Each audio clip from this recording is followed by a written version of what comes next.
There it is. There we go. We are live, folks. Welcome to the Superman Super Show live. This is our 37th time doing this. I'm just updating a couple of things because I'm a big fat failure. Boop, boop, boop, boop, boop, Guess you'll eat some worms. I should. Nobody likes me. I should go eat worms. Guess I'll eat some worms.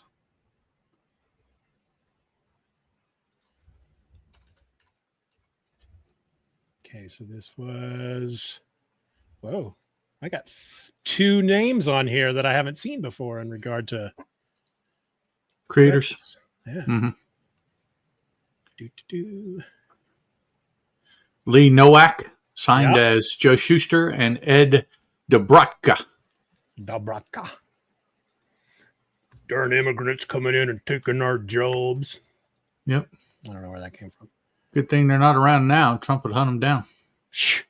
Putting their name out there like this. I mean, they're just asking for it. Now, they raided a couple of restaurants not that far away from here.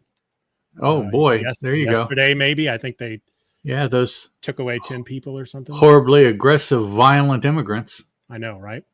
Yeah. It says something that they're the main place that they're finding them are gainful jobs, places of gainful employment where they are earning money and contributing back to society. Or that's because they're the easy ones to get. Where they're going they're the easy to ones to get more legal. Yeah. They're going after the easy marks. Yep, the low-hanging fruit. So that they can turn around and say, oh, see, 18,000. And yeah, but 5 of them were violent offenders. The rest were not. Yeah, dumbasses. Yep. It's, Yeah, it's all, I completely agree. Especially it's all smoke and mirrors. That's all that man is capable of is smoke and mirrors. All he can do is make you look somewhere else, because if you look at him, you'll see him for what he is. So you constantly have to be looking somewhere else. And that is constantly what he's trying to do. The stupid shit he brings up on a daily basis. I want somebody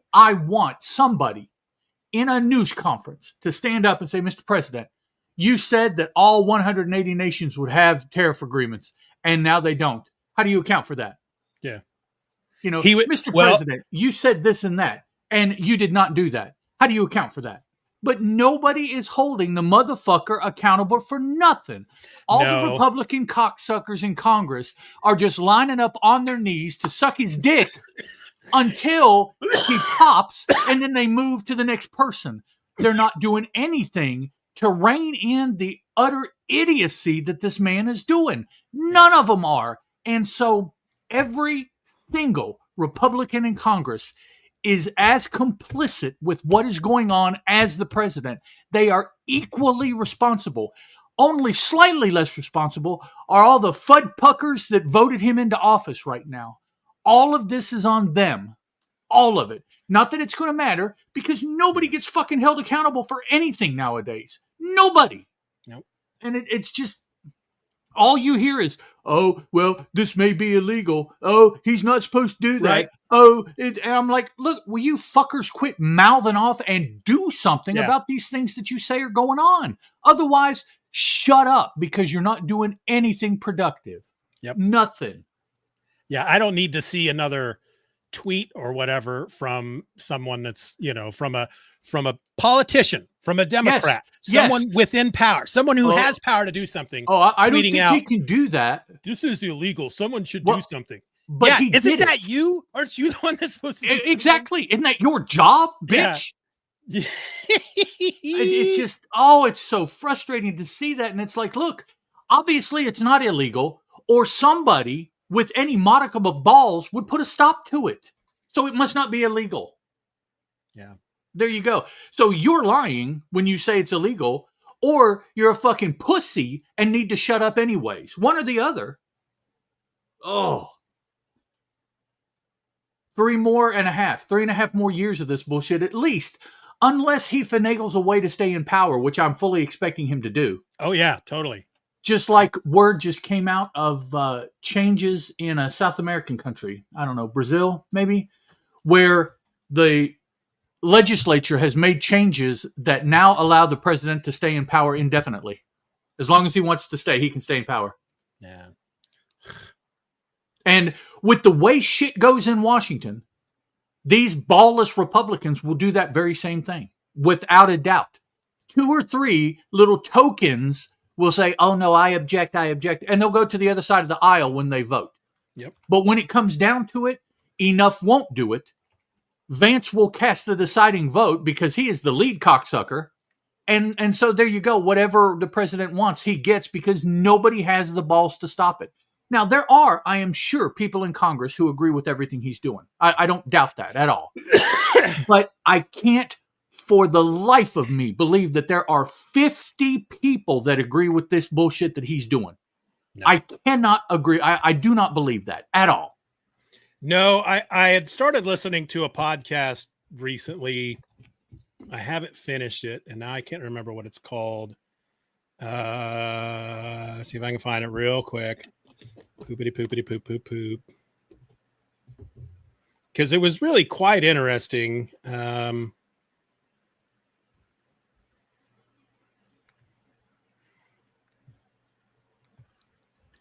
those of you not on the live feed, boy, you were missing me going off. Oh, no doubt. No doubt. Oh. Huh. I don't know where it went. But yeah, the most frustrating, he will do whatever he wants to do. That doesn't bother me. What bothers me is constantly people coming up and saying, oh, well, that's illegal. He's not supposed to be able to do that. Oh, that's, and I'm like, and then today is the report from yesterday. The Bureau of Labor Jobs, whatever numbers that they put out, he didn't agree with them, so he fired the person in charge. Yeah. And I'm like, come on, people, you have got to put a stop to this shit. Pretty soon, all that there is going to be is what comes out of that man's mouth. Yeah. That's all we're going to know. And that is absolutely not the truth about anything. I even doubt that his name is Donald Trump at this point, because he has fucking said it so much. Everything else out of his mouth is a lie. Well, obviously that's a lie too. Not only that, but I got to thinking today, I am more of a citizen than he is. My mom and dad were both born in this country. Can he say that? No. Both of their parents were born in this country. Can he say that? No. Can his wife say that? No. So who the fuck are you to be tossing people out when you're not even not an immigrant? You're not a natively born person in this country. Again, why does nobody bring that up? Mr. President, is it true that your mother was not a natural-born American? Is it? How about your wife? Is it true that both of her parents were not born in the U.S., sir? Is that true? Oh, well, and the thing is, once in a very rarely. Hold on. I'm putting this on Blue Sky. I'm putting "We Are Live," and Ed is going off. Oh yeah, sorry. I'm about run out of juice now because I've said my piece. By the time anybody joins, they're gonna be like, yeah, they'll miss it. What, he's taking a nap? I don't understand. Yeah, every once in a great while, especially near the beginning, you would have certain reporters that would stand up and call him out on his shit. Oh, and his usual answer was like, you're being very mean. That's stupid. And then yeah, exactly. You'd never see him back at a press conference. I can't believe that CBS has employed you. You're asking such mean questions, and I don't understand why. Sir, it's because you're a dick. Yeah. And people want people to know you're a dick. Oh, good shit. I'll tell you what, the one thing he has accomplished is he really is taking a lot of people from both sides and making them come together. Maybe in opposition of him. Maybe. Well, is there any opposition to him? I have not seen him be opposed yet. I have not seen it. There's a small, it's so that reminds me, because I was looking up this podcast. It's called Autocracy in America. It's done by The Atlantic, which I guess is a magazine or a newspaper. Yes, no, they're a magazine. Okay. The first season is 5 episodes. I haven't listened to the whole thing yet, but the first episode is Start with a Lie. And one of the people that they have on is a Republican who I can't remember the guy's name, who is now very vocal, I guess, anti-Trump. Mm-hmm. But he was in, he talks about how the lies at first, they're so ridiculous that at first, when you're told you need to repeat this lie, because by repeating this lie that Trump has told, you're showing him that you are loyal to him. And it's like, well, it's a ridiculous lie. The lie, like, for example, all the giant crowds of people that showed up to his original inauguration that weren't actually there, then they made, they lied about it. And he, the guy was like, sure, why not? It's a stupid thing to lie about, but big deal. It's a crowd size. I'll tote that line, and he goes, but then after a while, you start to realize, how did I get here? Why am I repeating these because things? You don't have the intestinal fortitude to understand that a lie is bad and not lie is good. There is a line there. Yep. There is a line. And when you cross that line, you are bad. Yep. And once you are bad, because if you change back, in my mind, I look at you and say, you're a fucking hypocrite. You supported Trump and now you don't. That's a lie. You do support Trump. You just don't like some of these extreme things he's doing. So you're lying, and that makes you a hypocrite, which in my book means I can't believe anything out of your mouth, just like I can't believe somebody who lies, because that is exactly what you're doing.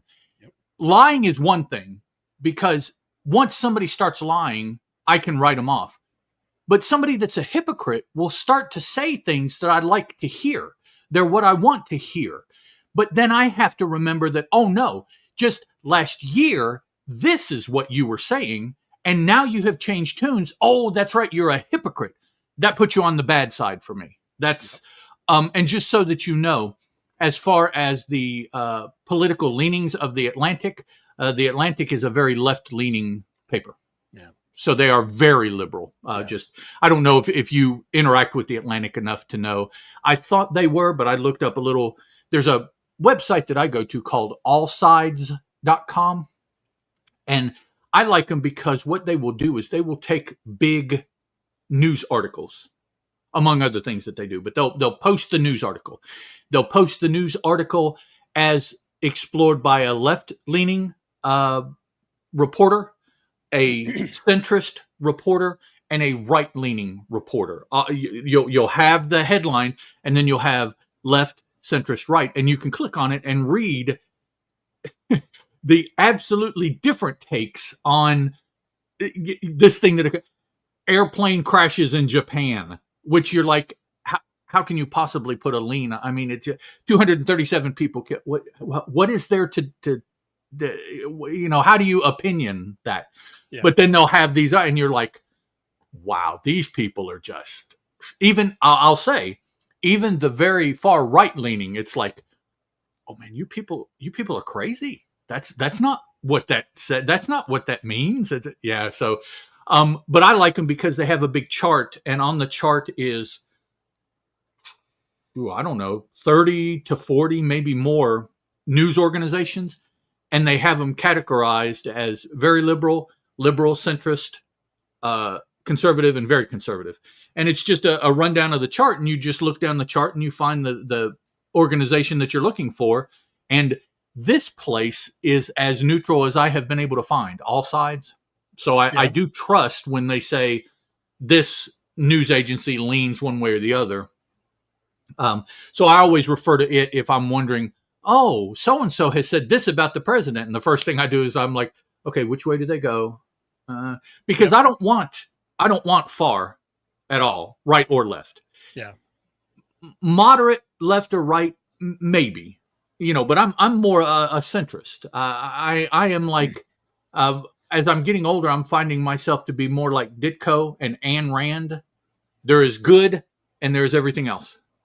And I want good. If it's anything else, then I'm like, no, screw it. I don't want to deal with it, mess with it. I don't agree with it, believe it, whatever. So there you go. Anybody else that tuned in, you got to hear a little bit about it there. And then I am, of course, left of center. Sure. Though these days, I don't, it's, there's a line from a Public Enemy song, from 91. The song was By the Time I Get to Arizona. And he says, neither party is mine, not the jackass or the elephant. And yeah. I that rolls through my mind more often than not lately. Every time I see, the one side, Trump do something and then the Democrats do nothing about it. And it's like, right. Some, now we got to get all the old white people out of power. Oh, amen. Men. Old white men. I don't even mind leaving the old white women alone for a little while just to see, because there's no way to tell what they know or do because they've been overcome by the old white men. So exactly. Get every one of them motherfuckers out of office. You want immigration? You want oh, you're white? No, you can't run. Get out of here. The thing that's going on in New York City right now with the mayoral race is a perfect example of what's wrong with the Democratic Party. Is you've got this guy whose name I suddenly can't remember. Mandani or something like that. Mamsadani or something like that. Yeah. He considers himself, what does he call himself? Like a democratic socialist or something like that. Yeah, he says he's a democratic socialist, which he is kind of scary. Depending, I would prefer he hang around the Democratic side more than the socialist side. I've listened to a lot of stuff that he's had to say and read a lot of stuff that he's had to say, and the socialist part of it is all the stuff that's, it's like the government, Medicare, that kind of stuff, right? Right. So he won the primary. He voted for by the people. He won by a landslide. Right. And yet the Democratic Party are out there trying to sandbag his whole. Fine. Then they get what they deserve. They deserve what they get. That, if that's how you're going to play it, then you can't bitch at the other side and say, because now but again, nobody else in the Democratic Party that disagrees will hold them responsible for that. Right. They won't stand up and say, well, then why did you say this and post that and send money to this and why did you do that if this is how you feel after the fact? What you're doing is you're just wagging your mouth to simulate being on that side of to being on what is it, the right side. I hate when people say that. Oh, they're just doing that because in history they want to be seen on the right side. I'm like, fuck that. Just get some balls. Don't be on the right side for history. Be on the right side because that's the right thing to do. What I was going to say is you might find that with the way that the Republican Party is pressuring politics in this country, your left is the middle is coming more your way because of such intense pressure from the right side. So your left leaning may not be as left leaning as you want to think. You may be now being more closely considered centrist with all of the intense pressure that the conservatives are putting on political spectrum. So if I had to pick a party, I would say that the party that best represents my thought pattern are libertarians. Yeah. That is, but I can't register libertarian in the state of West Virginia because if I do, that's considered a vote in the primary. And so I cannot then vote in the main election because I have voted in the primaries by voting by putting myself down as a libertarian. Yeah. Which so that I put non-committed as my party, and then come the real elections, I vote for whoever the fuck I want to vote, whatever side of the aisle they're on. I don't care. Yeah, that's a good idea. I'll probably do that next time. Your R and your L and they don't mean shit to me because anybody can throw up a letter and then lie through their teeth.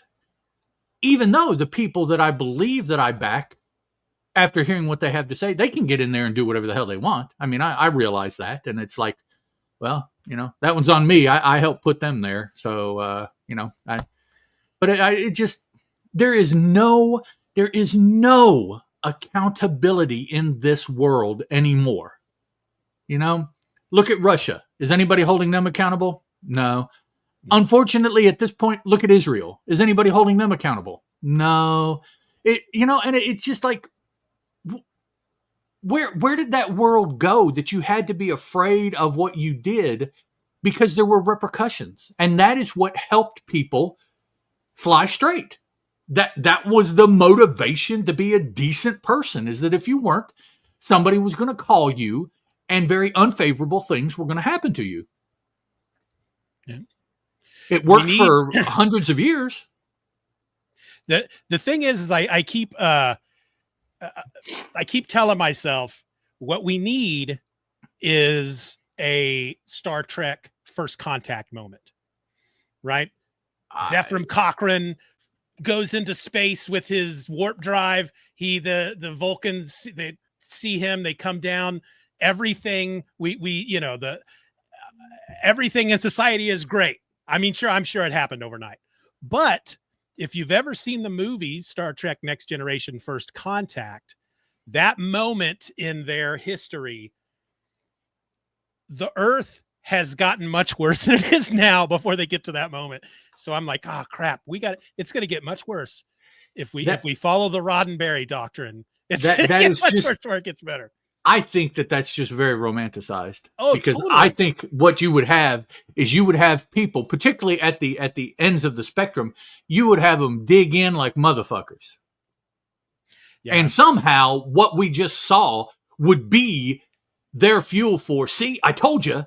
And it's like, you never said anything about a true alien invasion. What are you talking about? No. See, it's. I wasn't talking about immigrants this whole time. I've been talking about actual space aliens. Yeah, it's just the stupidity is just so deep that there is that group of people that can't not be stupid, because if they stay in it, they're okay. But if they don't, then people will actually call them out on being stupid. And they don't want that to happen. So they just keep going. They just dig in deeper. And it's like, I just. Have you ever seen the movie The Distinguished Gentleman? I think it was from the 90s with Eddie Murphy. Yeah. It's been forever since I've seen it, but I feel I need to go out and look for that again. Because the only thing I really quite remember about that movie is that Eddie Murphy was a con man. He learned that the guy running for Senate in his district has his same name and that he died. And so he decides he's just going to go ahead and run because people vote for the name. Right. And then when he gets into office, he can, it's a good con. And then of course he learns when he gets into office that they're all more crooked than he is. Right. That's what I kind of remember about the movie, but I have to watch it. His crooked, I mean, he was crooked, but it was on a very completely different level than the life crooked kind of stuff. And that's something else we should do. 4 years. You go to Congress, you get 4 years, you get the fuck out. You don't go back in. Yep. You don't go so you choose what you want to do, because once you do it, you got 4 years and that's it. Yep. 4 years in the House, 4 years in 4 years for governor, 4 years. It doesn't matter. Whatever your platform is, you better get that shit done in 4 years, because you're out and you're not coming back. You don't get another chance. So, none of this life in Congress, getting all these perks and 4 years. That's it. 4 years for president, 4 years for vice. The only lifers are judges. I don't have a problem with judges being life appointments. I don't think anybody in a place of power is anybody who is in a position of power over a large group of people, whether it be a city, county, state, country.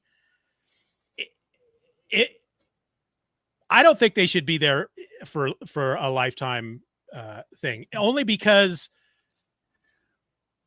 it's so easy to get corrupted in those positions. That's where you definitely get the term familiarity breeds contempt.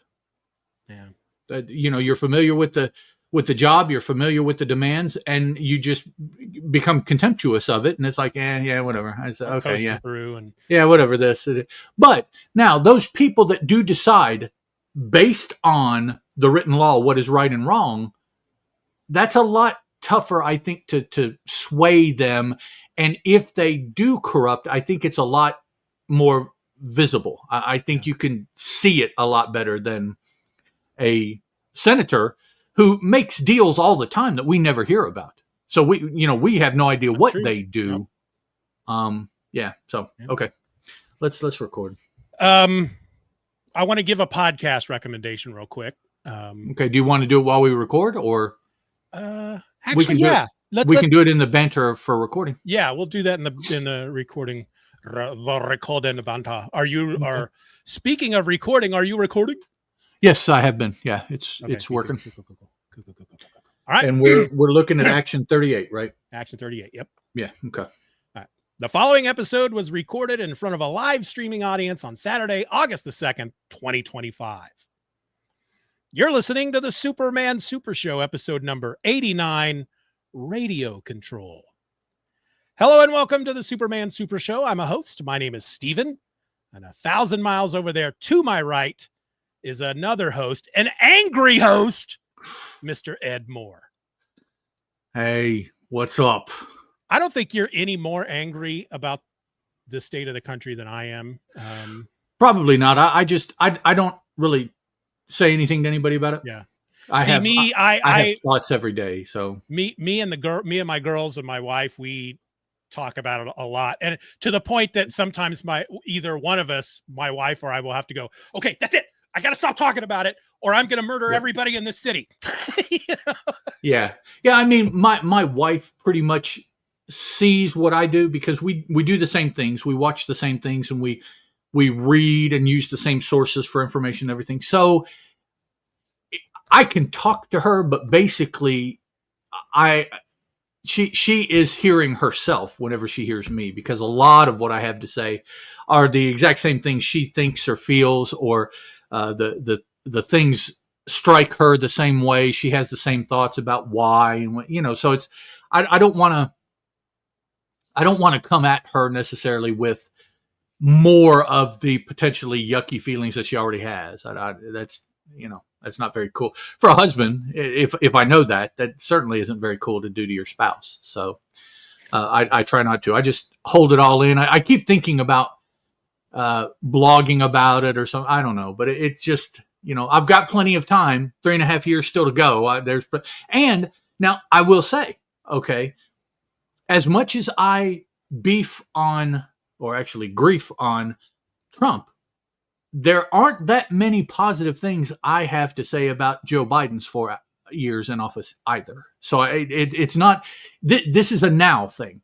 If you'd have caught me, probably took me about a year of Biden, I had a lot of the same thoughts, only about some other issues that he had. So since, I don't know. Well, Obama, I had some concerns about my religion and his stated religion and how he showed that religion, sure, that kind of thing. But that's more on a personal thing. I don't think that was president. I think that was what he chose to do because of the office he was in. And so then I then have to question the man behind those decisions rather than the decisions of the office. Other than that, whatever. He was a president. He did things I didn't like. He did things I did like. So he was okay.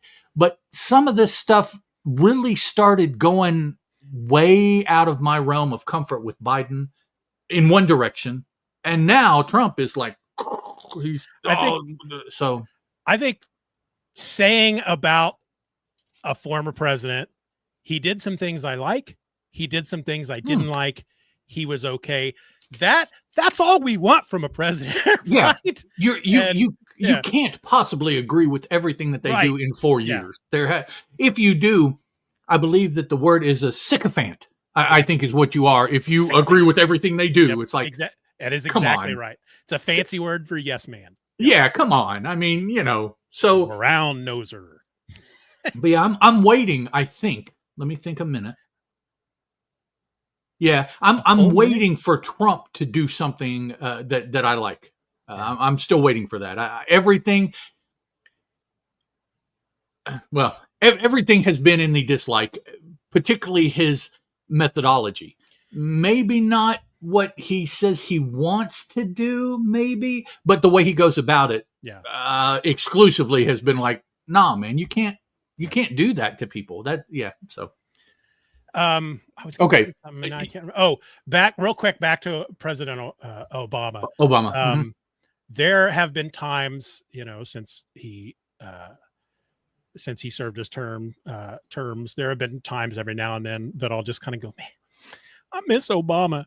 And I don't remember what show I was watching. It was a sitcom from just after. It was like after he was in office. So, okay. Who would that be? Who was that? Was that Trump right after? It was Obama? Obama and then Trump and then Biden and then Trump. Yeah. But somebody said in that episode, they were talking about, Obama came up and they just went, I miss Obama. And I went, I know. Commiserating. Yes. Yeah. So I have a podcast recommendation, and okay.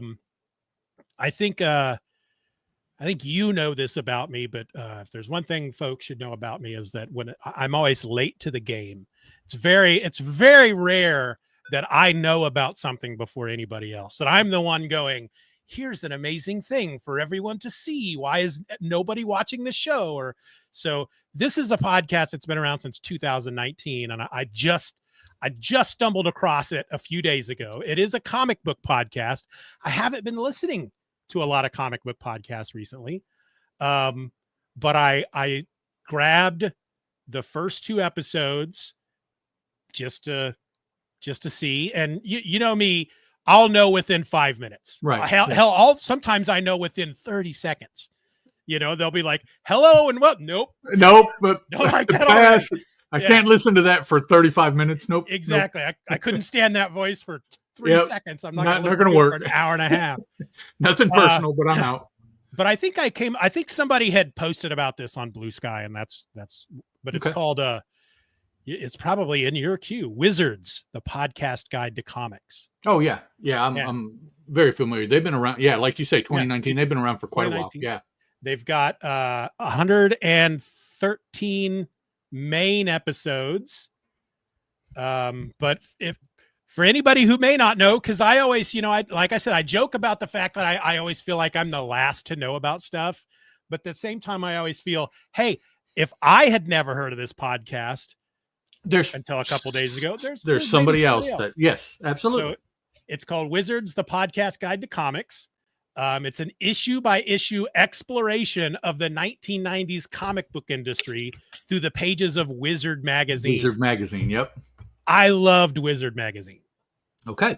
Yep. In fact, let me finish this description. On each episode, hosts Adam and Michael break down the hype and collector's mentality of the era by exploring comic book news, superhero movie rumors, action figures, and stories inside those shiny chromium covers. So yeah, the very first episode is actually a 0 episode. They don't even get into an issue of Wizard. It's just kind of their origin story, basically. And so I listened to that, and that was really interesting. And then, yeah, each time I've listened to, I think the 0 episode and the first 2 episodes. And as I'm not quite done with the second episode, but I always have a queue of stuff lined up to listen to. So when I listened to episode 0, I was nearing the end, and I went, I'm going to add the first episode right after this one, because I want to go ahead and listen to that. As I was nearing the end of the first episode, I'm going to add episode 2 in right after this. So I'm just going to keep going, because it's a lot of fun. Obviously it's comic book themed, which makes me happy, but it's right. Because they're using Wizard Magazine, it's like a nostalgia podcast. Sure. Yeah. Geared more toward, people who would read who would have read Wizard Magazine. Right. So, somebody that was, say, 10 to 15 in the early 90s when Wizard started, that is the target demographic for that podcast. Those people right there. I was, I would have been 18 or 19. Well, if they, depending on what year they first published, 90 or 91. But I think it was 9. Yeah, I think it was 91, because Image came out in 92, and they were already going pretty strong. So yeah, I think it was 91. The topic that caught my interest with the much lamented and now gone cartoonist kayfabe on YouTube. They would post audio of their YouTube shows. Some people depending on the topic, says that they couldn't listen to them because on YouTube, of course, they were very visual. And so they would look at books and whatever. I found that didn't detract too much, not being able to see the book. Yeah. What caught my attention is when they, years and years ago, started covering Wizard. Yeah. And I think it was pretty early. I don't know if that's the very first thing that they started doing, but that was very early in that show's run, was those two boys talking Wizard. Yep. And that was, for me, the same thing I think that you're getting from listening to the Wizards podcast. I was listening to Cartoonist Kayfabe, particularly those episodes, for the same thing. Now, then after that, as they started branching out, I continued to listen to them as they talked about all kinds of wonderful things. I'm not, my brain has a hard time retaining information. So even though I'm almost done with episode 2, I couldn't tell you either of the hosts' names. I can now because I've got the website up in front of me. Yeah. So I don't know which one it is, but one of them, either in the first or second episode, mentions his love for Madman comics. So that, if I wasn't hooked before, I'm already hooked. There you go. Yep. Another fan that you don't hear about them necessarily too much. You know, they're out there, but you don't hear about them. I don't remember. I don't know which issue. I'll have to start looking at Wizard magazine covers, because I don't know what issue it was that I started reading Wizard, because I don't think I was there from issue 1, but I think it was fairly early on.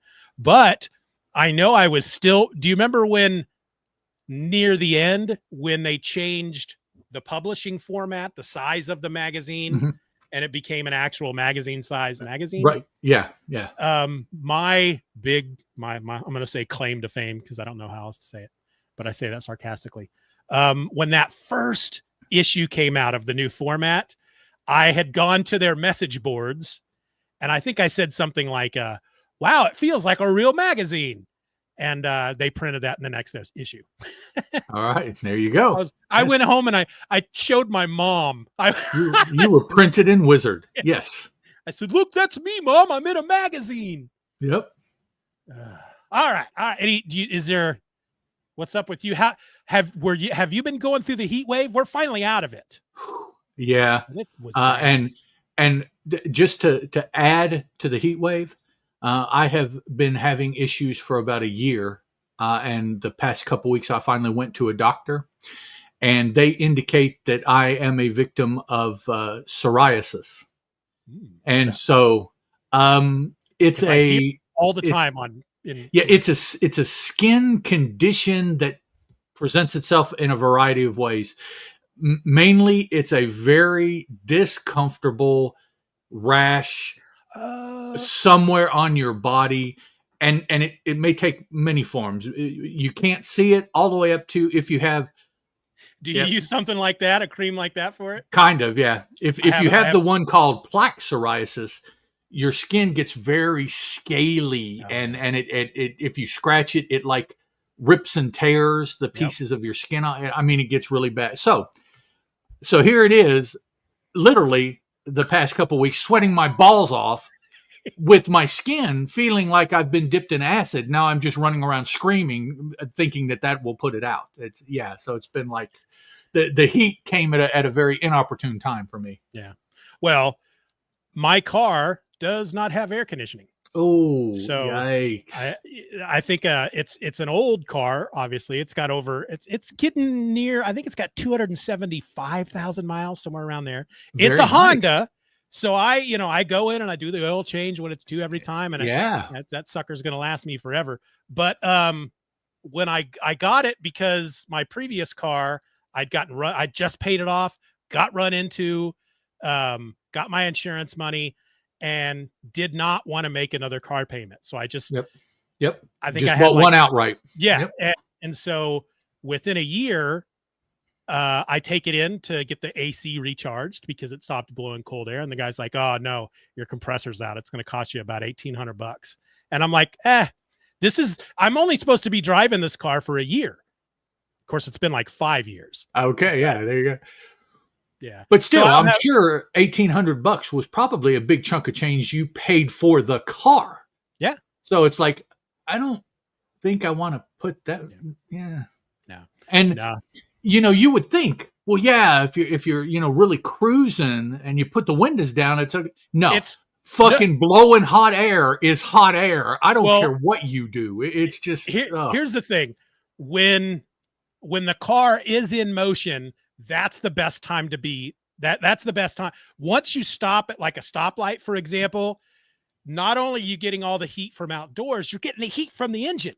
Yeah. And so sweat starts to but then as soon as you get back into motion and the wind comes in and hits all that sweat, like, oh, that feels so good, So, and the thing is, we have a second vehicle that does have AC, but it's out of commission right now. And hopefully we'll be able to get it fixed within the next month or so. But by the time I think we get it running, it's not going to matter in regard to the AC part of it. No, it'll be fall. It'll be cold. It'll be, Then you'll have to worry about having heat.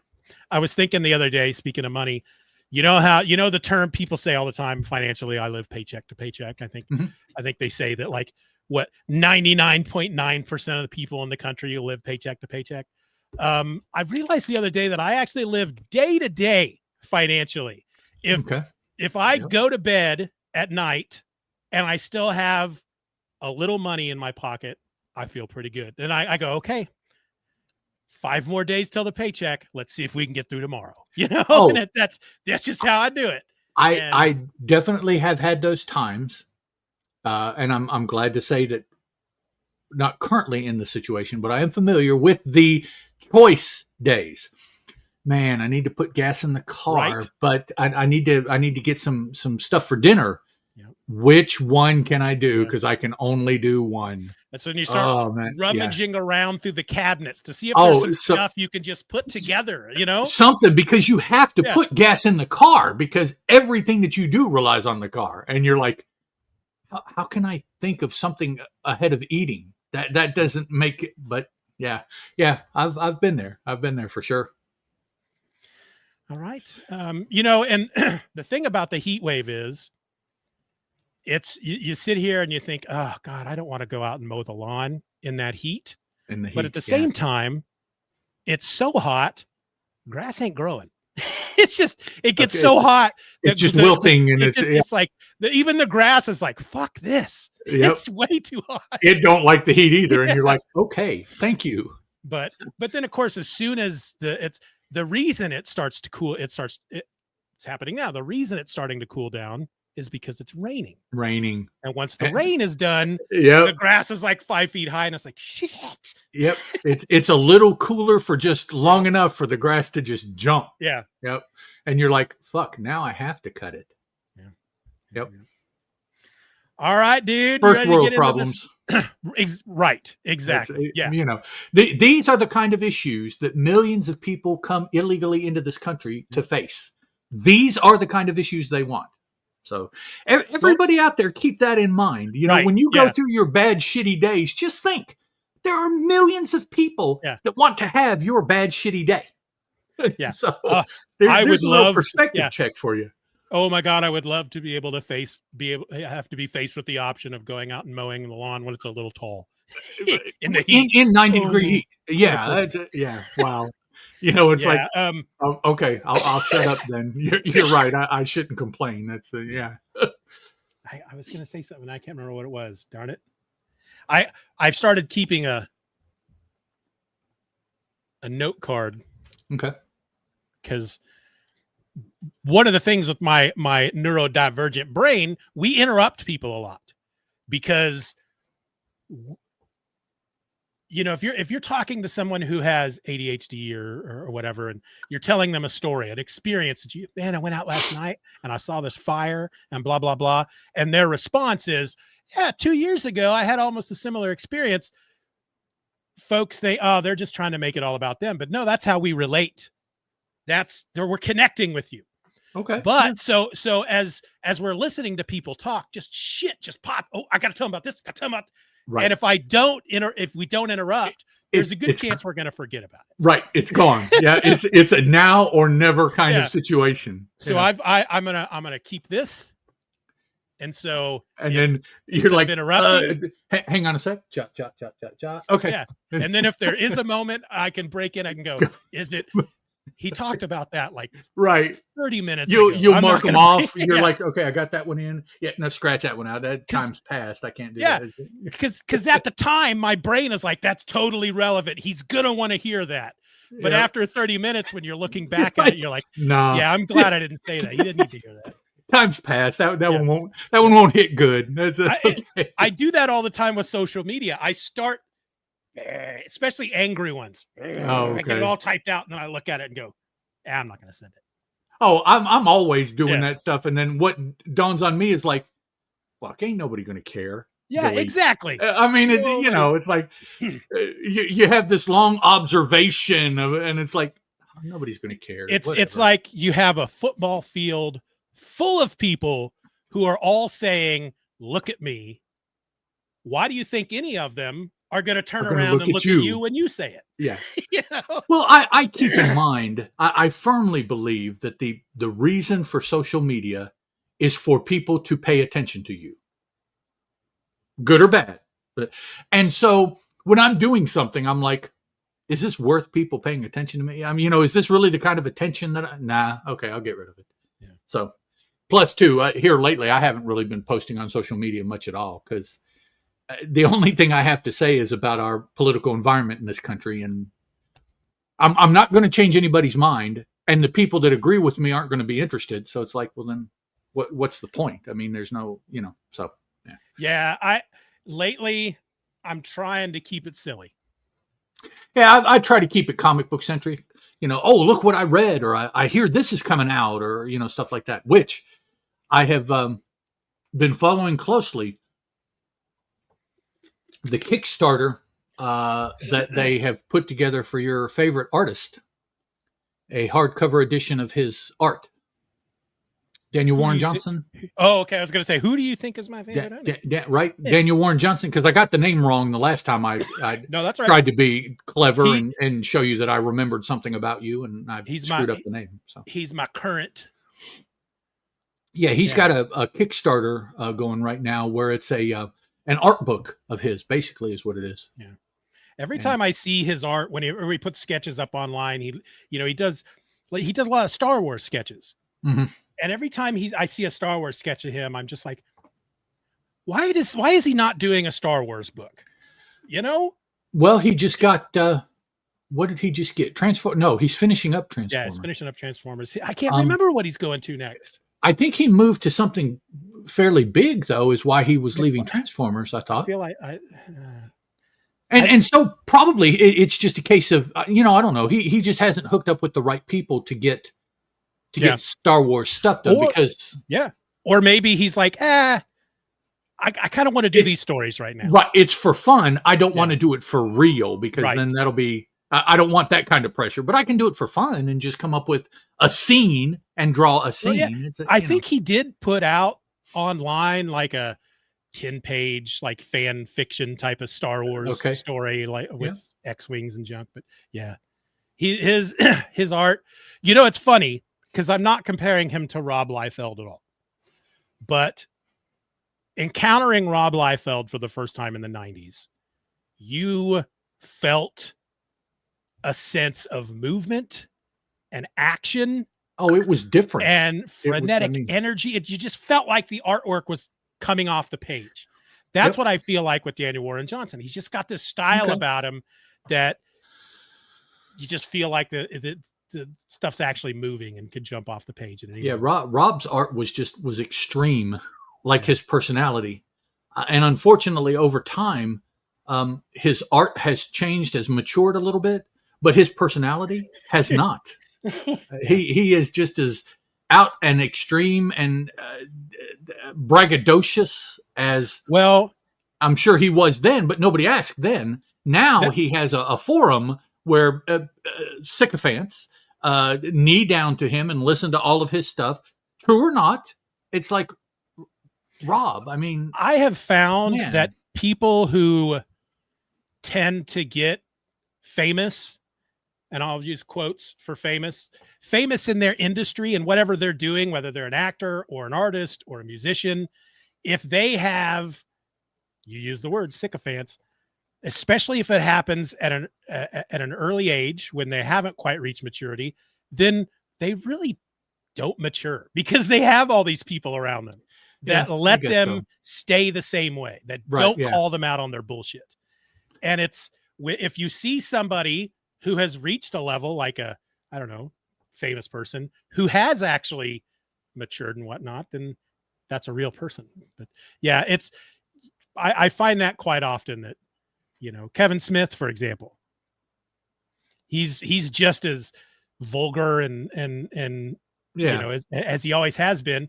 And when he had his kid, I remember going, your kid's going to watch this movie. What? I understand movies and stuff you made before you had the kid, but you got a kid now. Doesn't matter. Yeah. He doesn't give a shit. She doesn't give a shit either. His kid, you know, she's just like him. So that's just nothing. I'm not saying anything bad.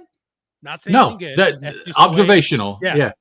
Kevin Smith has not changed from the first Clerks to now. It's the same dude. He was in Lawrence, Kansas not that long ago, speaking at our Liberty Hall, which is like 20 minutes away. Just what, his stand-up kind of stuff that he does? He does these speaking tours. He goes to colleges. He makes a lot of money off that. I would appreciate the man for what he has done, where he came from and where he is now. That is quite a journey for a regular person to watch. Yeah, I think. Some of the things he has done for his friends, Jason Mewes, and some of the other people in his life, he has really done a lot of people a solid. Yeah. The man himself, I don't know if I could like if we were quote unquote friends. I don't know. You know, he probably would be one of these people that I would claim as a friend, but honestly, I just wouldn't interact with very much. Yeah. I mean, he's living his life and I'm living my life, and you know, oh, look, it's Kevin calling for the first time in 18 months. Hey, otherwise, I don't know. I don't know.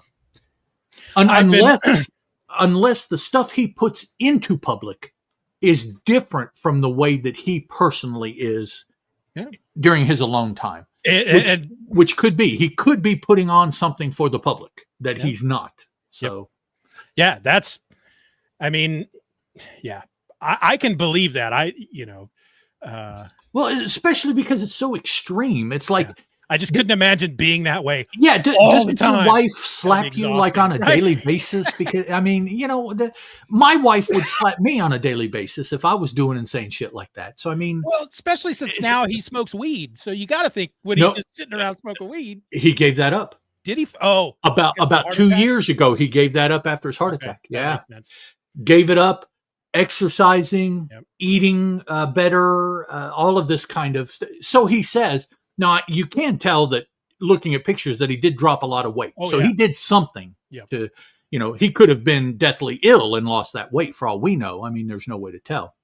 But yeah, he has said, and most of the people in his circle that I see anything from have said, for the most part, he gave up token. I mean, he would do it all day long once upon a time.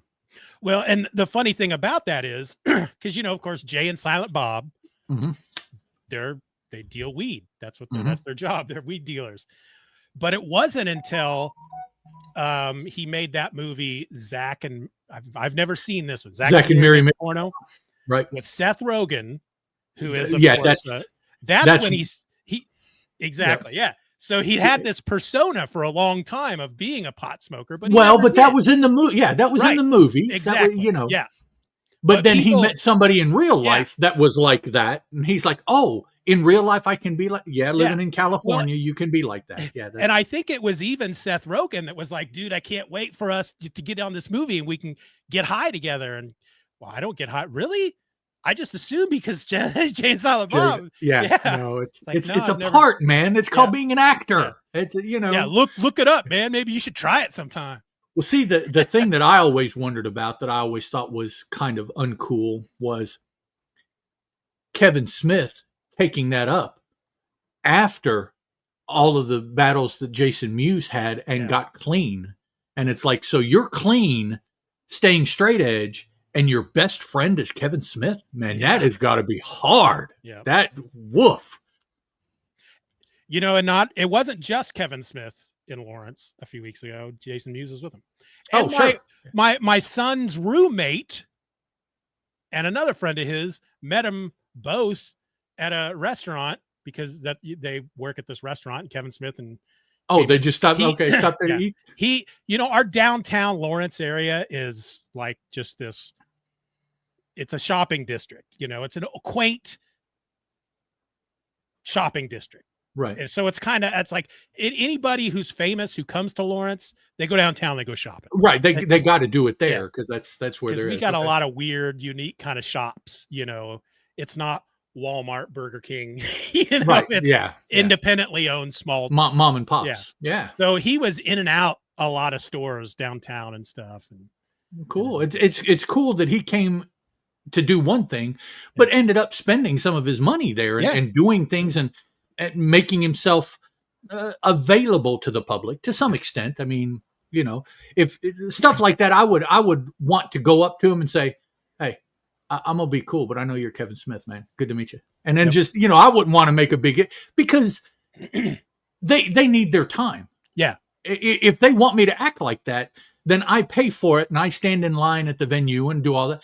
But if I see him out in public, I'm like, "Doug, hey man, I like your stuff. Kevin Smith, I know you, but I'm going to go. We're cool." There's a, man, this banter section's gotten long. Make some of it out and put it in the bonus area. I don't know. Okay. Doesn't matter. But my kids grew up watching Good Mythical Morning. Cut it out. And I remember seeing, maybe they were on a podcast, but Rhett and Link were talking about the idea of, because they, they're YouTube famous, so they can go out in public and people bug them and stuff. Right. But I can't remember which celebrity they referenced, but I think they mentioned when they're out in public and people approach them, they use this method, which is if they are with their families, they just politely tell people, I'm doing a family thing right now. You know, if they're by themselves, they'll take pictures, they'll sign things, if they're not, I still wouldn't want to put them in that position, but that's a you choice. And I think that's a good choice. I'm the same way. I remember my wife and I running into Alex Grecian at a Schlotsky's in Topeka. And I said, "I think that's Alex Grecian." I talked to him at a convention. She goes, "Well, go talk to him." And I said, "Nah, he's getting some food. I don't want to bother." Right. He's not here doing that. So my wife, it tells you who the type of people we are. She goes, "Alex," just to check and see. Yeah, there you go. Yeah. So then she I can't remember his name. I think it's so you just yell it out. It's like, yep, that's her name. My daughter and I, though, Rana, we've been slowly watching the Kevin Smith movies. We've watched Clerks, we watched Mallrats. We still haven't watched Chasing Amy. I'm kind of waiting until Dogma is finally available to stream, because it's just the rights to the movie finally came back to him. It's been owned by frickin' Weinstein for so long. Right. Have you, is that as far as you've seen? My personal Kevin Smith? No. I haven't seen any I don't think I've seen any of his Jay and Silent Bob movies except for Jersey Girl. Okay. You've seen Clerks 3? I've seen Clerks 3. I liked Clerks 3. I liked Clerks 2 up until a certain point, and then I was like, "Come on, dude, you got a kid." That's when I was like, because he had put out Jersey Girl. Right. So, I'm watching Kevin Smith. I'm a single guy. I'm loving his movies, smoking the stuff, loving everything. And then I get married. I start having kids. He gets married. He has a kid. He does Jersey Girl. Hey, we're maturing together. And then he does Clerks 2. And I'm like, oh. Yeah, I was not a fan of how he put Clerks to bed. I wasn't a fan of that. Which spoilers, the fact that somebody died at the end of it? Yeah. Not just the end of it, but I mean, that was most of the movie. The fact that somebody died. Well, he was supposed to die in the first movie. The original ending had somebody come in and rob the place and shoot him dead. Well, I'm glad that didn't happen, because I probably would not have watched any more Clerks movies. I've been like, fuck that, man. That was no. the way the Clerks ends now, of course, is Randall comes back. He leaves the store and he comes back in. He throws the sign to him and says, "You're closed." Right. And then the credits roll. Well, apparently, it may have been an after credit scene even. Wow. He's okay. Dante's behind the counter. A guy comes in, pulls a gun, and kills him. And then the last shot is like Dante on the ground dead behind the counter. Cool, it's on the DVD, or you can find it online. But I don't appreciate that because there is so much of that in the real world that I just don't. Yeah, I know. Yep. You know, I don't want that when I escape. Yeah. So that it really. I have to say I was moved and hurt by the fact that he did that to one of the characters, and I was like, wow, that. Yeah, I mean, you know, I was surprised because, you know, for a lot of that movie, you're like, okay, this is him dealing with his heart attack. This is exactly what happened. Yeah, that's fine. He had a heart attack, and now he's like, I got to get shit done before I die. Right. And so that's how I, you know, and then Randall lives, and Dante, I was just like, what? But no. I think I've seen it twice. I liked it. I'm definitely going to watch it with my daughter when we get there. Oh yeah. I mean, if you're watching the Jay and Silent Bob, you have to. Yeah. I mean, it's a part of their story. That's, you know, no, you can't be, which I don't understand this, but you can't be one of these people that's like, no, I won't watch the last episode because then it's over. Well, yeah, that's the point. Okay. Well, yeah, that. If I don't, that almost makes me angry. If I don't know the end, it didn't end. Well, yeah, it did. You just don't know the end. It did end because you're not watching anymore. Yeah. So many people have said that about comic books. I'm like, whether or not there's 10 episodes out there that you have not watched, the fact that you've chosen not to watch them means that they're not making any new episodes for you. No, there's only 10 episodes. Yeah. If you watch them or don't, that's all there is.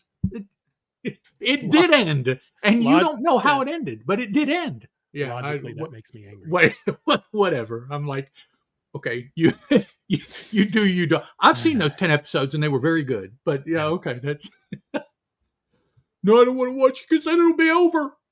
Yeah, but then you judge it as a whole, like you're supposed to. So then you just go through the rest of your life thinking, well, I still have to watch this, and it's always on your list. The character of Phoebe in Friends, you learn in an episode, she comes in as they're watching Old Yeller on TV. Mm-hmm. And she's like, oh, I love this movie. And then she's like, wait a minute. What are you doing? What are you doing to Old Yeller? Her mom had stopped the movie every time they watched it before they killed Old Yeller. Because she just assumed that Old Yeller lived a happy life. And so she was like, no! Yep, no, he didn't. Sorry. Yeah, that's funny stuff. All right. Ready to get into this Action Comics issue number 38. Yes, with a cover that really didn't have anything to do with the Superman story. No, not even close. No, except for the fact that Superman is on the cover. Exactly. That was the common link. Yeah. Superman was in both. Otherwise, there is no connection there. So today we're looking at a story called Radio Control. This is a Superman story that appeared in Action Comics number 38. It was written by Jerry Siegel, penciled by Leo Nowak, and inked by Ed Dobrodka. Sounds like an Eastern European dish. Dobrodka. Yeah. Action Comics number 38 has a cover date of July of 1941, though an approximate on-sale date of May 22nd, 1941, according to Mike's Amazing World of Comics. And this is what happened in the issue. When ordinary citizens begin committing robberies, Superman gets involved. He rescues Sergeant Casey and Lois from a bank vault, but the police want to arrest him. He gets away only to find that Lois is too involved. See, this is what happens when I just copy and paste off the internet without proofreading before we. Yep. I swear to God, last week when I had to cancel, the night before, I looked at the show notes, and I swear to God, I went, "Oh, okay. I guess I did put these together already." Or maybe it was like last night or the night before. Maybe you didn't save it. Yeah. I don't know. Yeah. Well, that's the thing. I looked at oh, the episode 87, that's what's next. No, it's not. So yeah, scrambled there within 5 minutes after we went live just to get these show notes together. So let's see, what does it say? He rescues Sergeant Casey and Lois Lane from a bank vault, but the police want he gets away. He gets away only to find that Lois is also involved in the robbery. Actually, no, not that robbery. He gets away only to find that Lois is also involved in a robbery. That's the one. That's it. Mark. Yeah, cut. That's a wrap, folks. Craft Services. Get your fill. He discovers that everyone has been hypnotized by a radio at night. He traces the broadcasts to Harold Morton, a prominent psychologist. Morton tries to hypnotize Superman, but instead, the Man of Steel hypnotizes the psychologist and makes him turn himself into the police. That synopsis comes from Mike's Amazing World of Comics. Ed, what'd you think? I enjoyed it. It was a very, so far, standard, Golden Age Superman tale. Lois was involved a little bit differently, but was probably in a way more heavily involved in the story than what she has been in other stories, other than just being the counterpart to Clark Kent, being someplace at some time, and that she was involved in a little bit different way, which made Superman have to react in a little bit different a way than what we typically have seen. And if I may, before we go too far, this is something that perhaps we should be doing, but I don't think we standardly do. Let me tell the folks out there some of the places they can find these in reprints in case they want to follow along consistently with us. Good idea. There are 4 that I have listed here. The last 2 I definitely know run exactly with what we're doing. The other 2, I don't know if the stories are in the same order or all of the same stories are there. So that you would, if you buy one of the first 2, you would just have to look a couple times as we record to see. Again, the last 2 in the list are exactly what we are doing, just different versions. So you can, if you don't have access, of course, to Action number 39, the original, you can find this story reprinted in Superman, the Action Comics Archive from DC Comics, 2001, issue number 3. Superman Chronicles from DC Comics, issue number 6, or Chronicles might be bigger, so we'll say volume number 6, from 2009. And then there is Superman, the Golden Age Omnibus, number 2 from 2016. That's what I'm using to read. I believe, Steven, that's where you're getting these from. And then they also have reprinted the Golden Age Omnibus as Superman, the Golden Age. This is volume number 3 from 2016, or from 2017. Those books are not as big, I don't think. So the omnibus are bigger, and I have 5, the first 5 of those.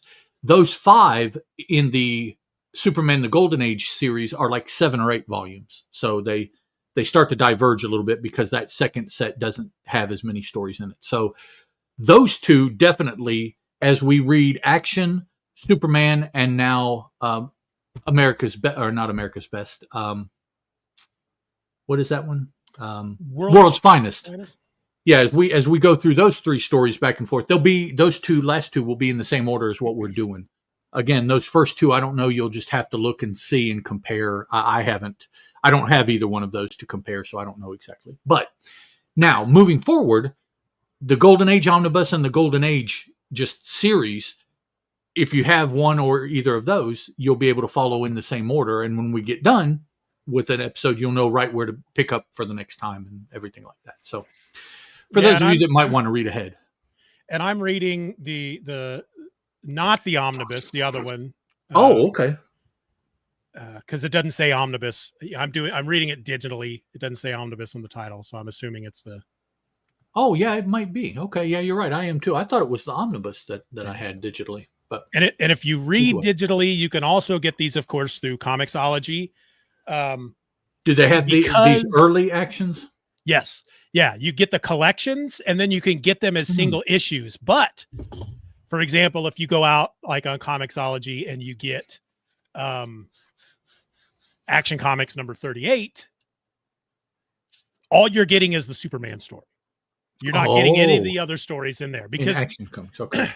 When they put these collections together, they go in and they scan all the artwork, and they're not putting collections together for the other stories. So they only did the Superman that's unfortunate, because particularly for the Action, and here later on when we get into them, adventures, those are both anthology books, and they've got some, like these Action issues right now, they have some foundational DC characters that still show up now. Maybe not as many, but like this issue, the final story is a Zatara issue, and it's longer than the Superman story, although the Superman story does occur first. So he's got the masthead here on the cover, and he's got the first story, which tells you that DC thinks he's pretty important, but they're not letting go of Zatara, who I believe has held down Action Comics from near the beginning, and they're giving him more pages. So Zatara is probably extremely popular at the time. Superman, of course, is what sells the book, so that's why they started putting him on all the covers. Right. But I'm willing to bet that if back then, if something happened and they couldn't publish Superman anymore, and they took the Superman stories out, slapped Zatara on the cover, people be picking it up because of Zatara. Yeah, he'd probably be carrying the book. Yeah, for sure. But because they're available digitally on Comixology, that also means that if you're a member of the DC Infinite Universe app, you can read them all there as well. If you are, I guess, the upper level member, you have access to collections through their app. If you're a lower level member, I think you only have access to single issues, but they've released them all as single issues as well. So okay, cool. You'll be able to get out there and read them all. It's just that, like I said, you're only going to get the Superman stuff, which that's all you're going to get in these collections that you pick up anyway. So right. Yeah. Okay. All right. So you want to dive deep into this sucker? Yes. Now everyone hold on to your hats, because leaping over skyscrapers, running faster than an express train, springing great distances and heights, lifting and smashing tremendous weights, possessing an impenetrable skin. These are the amazing attributes of which Superman, champion of the helpless and oppressed, avails himself as he battles the forces of evil and injustice. And that's what's in the big yellow narration box in the top there, guys. They're getting closer and closer to the standard. Faster than a speeding bullet. Yeah. More powerful than a locomotive. Yeah. Locomotive.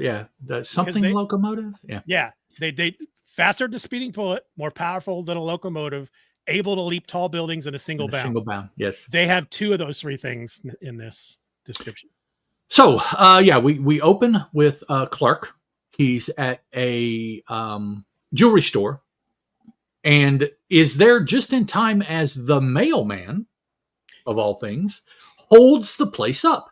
Now, he didn't like walk into the jewelry store with the mailman doing that. He was in the store. The mailman comes in, feigning to deliver mail, and then sticks up the proprietors of the jewelry store, and Clark too, because he's there. That's what's funniest about it. He delivers the mail first. Right. All right. Now that my responsibilities are out of the way. Right. That's his job. And now I need to do this. Yeah. Pulls a gun from the actual mailbag. Yeah. It's like, oh, I've got a message for you. And he doesn't say that, but it's special delivery. It's very disjointed. He does one and then he does the other. Yeah. Yeah. Because literally the bit that you read us there at the beginning, that takes up most of the page, that panel, right? So there's that whole top 2/3 of the page that has nothing to do with the story. So the story starts with the two bottom panels, and you literally go from the first panel, the mailman comes in and he's delivering the mail, to the second panel, he's got a gun and he's telling them to back up. This is a robbery. Things just happen that fast in Metropolis. Yep. Also, you say the splash page here doesn't have anything to do with the story. I think I said it maybe in passing, whatever, but the cover doesn't have anything to do with this story either at all. He's saving a mountain climber. We're 2/3, 1 1/3, let's say, pages into the book already, and nothing has happened that has anything to do with the story. So Yeah, the final 2/3 of the first page, and then we get into the story. Finally. So we're at the jewelry store here. Mailman's holding them up. One of the jewelers hits the silent button, notifying the police. We see the police approaching because we just have a panel of basically them getting the call. Well, they don't even get the call. They see people outside the jewelry store wigging out, which I guess, I don't know, people have looked in the window and said, because we didn't see anybody run out, so I don't know why they're acting freaky, but acting freaky, that alerts the patrolmen who are walking patrol there. In addition to the fact that the jeweler hit a silent alarm. Clark, what's he do? He ducks behind the counter. Excuse me. Ducks behind the counter, rips off his Clark clothes, and becomes Superman.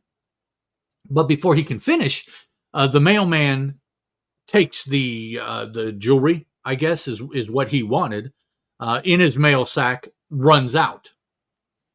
While he's running away, the two policemen, I guess the two policemen that responded that were walking patrol, start shooting at the patrol car that comes to the scene because of the silent alarm that was triggered.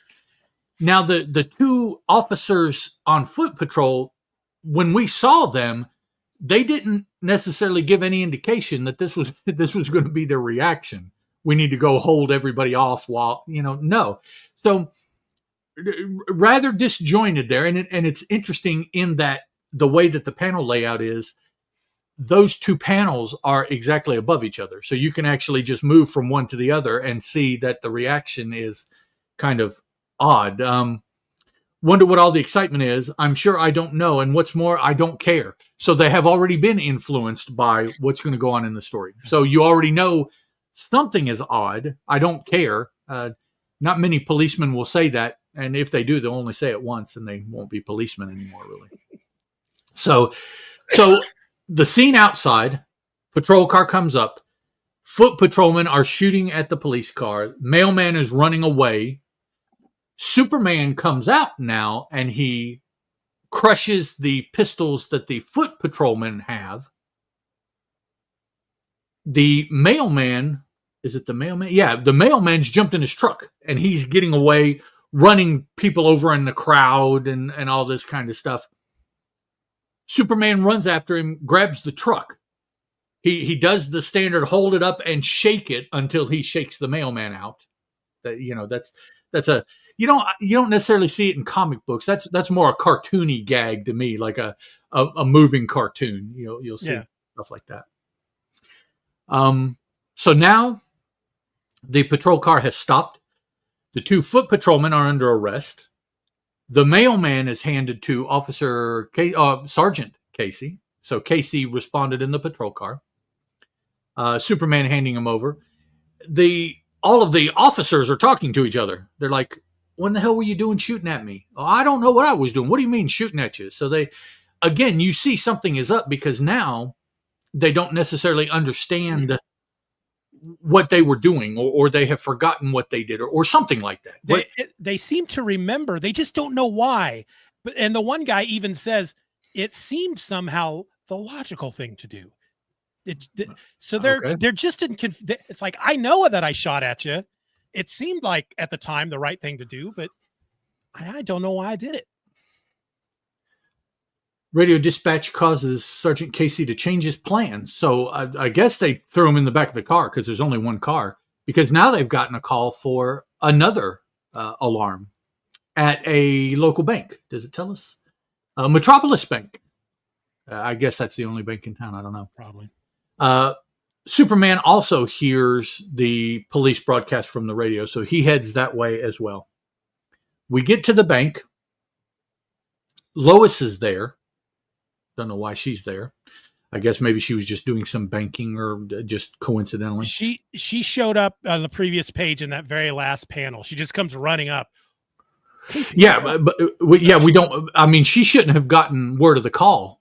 No, yeah, because they didn't have radio monitors then. Yeah, I don't think they did. Maybe they did. I don't think so. they have like the teletypes or something, because that's very, very early on. I think one of the things, and it may have even been in Superman #1 when they actually expanded upon what happened in Action Comics #1. I think they say that the reason he took a job as a reporter is because that he'll get those alerts that come in. Okay.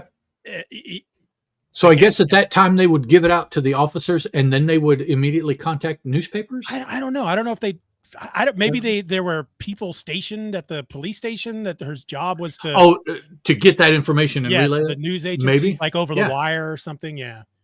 So Lois is here. The police show up. Superman shows up, but we don't see him for a little while. Oh! I know why Lois is there. Because it's a Superman book. Well, yeah. There we go. She's got to be everywhere.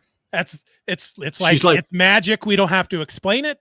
She's Superman like Santa book. Claus. Yeah, Lois is going to be there because it's a Superman book. So the police go in and talk to the bank president. What's the trouble? Officer asks, and the president says the bank vault opened before its customary time, and the alarm was set off accidentally. They go down there. He says, "You see it open. Would you care to inspect it?" And the officer is like, "Sure, why not?" It begins to look as though the story is going to fizzle. So they go to investigate, and the bank president shuts him up in the vault, closes it behind him. And then he just goes up to his office and starts doing his bank business. That's all. Superman comes up, and wait a minute. Looks like somehow. Oh, I'm sorry. It's Lois's hat looks like a police hat. It does. So there are two officers in the vault, but what we see is one officer and Lois go down. One officer and Lois talking to the president in front of the vault, and then the next with the closed vault, they're not there. So actually the people that were trapped in the vault is at least one police officer, maybe two, and Lois. And then we see in several panels later, it is actually two officers and Lois that have been shut up in the vault. Superman, for whatever reason, I guess he got here late. He didn't see the president necessarily close up everybody in the vault. He's looking at the bank president. And, well, no, I guess he has. Okay. It's very confusing because the fact that he's outside. It looks like he's standing on top of a telephone pole. Telephone pole, right? And he apparently he's looking using his X-ray vision, and he says, "Strange actions for a bank president."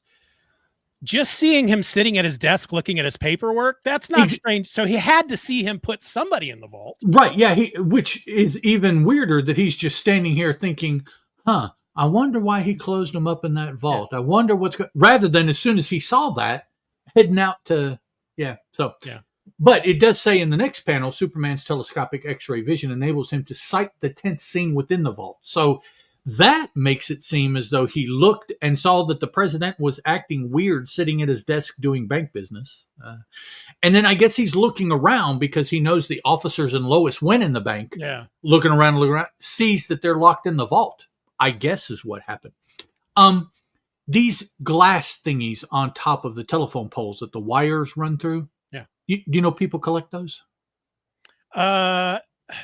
Yes.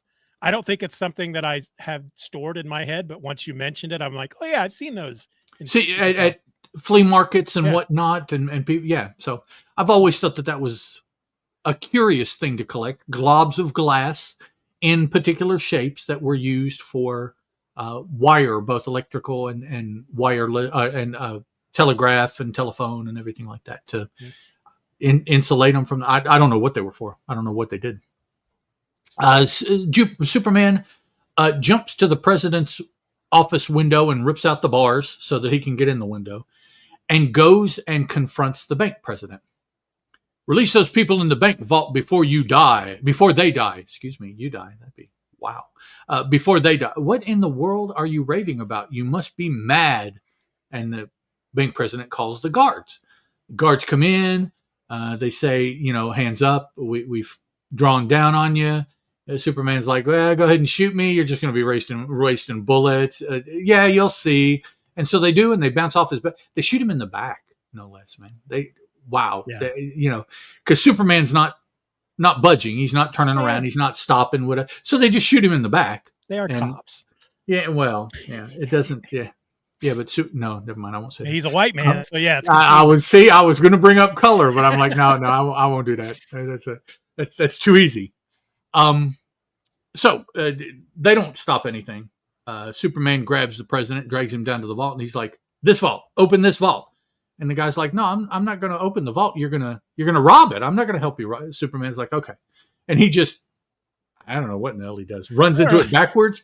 Does he give it a wrestling hip attack or something into the vault or something? Yeah, I would have preferred just seeing him grab it with one hand and like rip the door open or something like that. But it's like he fell backwards. It's like he tripped and fell backwards into the door, and it broke it open. And maybe that is what it is, because that will be his excuse for why it got torn. No, I didn't open it. I just tripped and ran into it and crushed the whole thing right off the wall. Yeah. So he gets in, or the people that are in there get out, whichever way. And we see the two officers and Lois. The one officer, who I'm going to assume is Casey, and probably if I look close enough at the drawings, I could tell that Casey's different, but he doesn't look different to me. No. They confront the president, and at this point, does the president? Yeah, no, he doesn't. He doesn't come across like the other officers earlier with the bank robbery yet. He will, but right now, let's see. Don't pull the innocent act on us. We know you locked us in. You're under arrest, and you'll reveal what you did with those stolen funds. How he knows that funds have been. I guess while he was in the vault, he had time to count everything and realize that some of it wasn't there.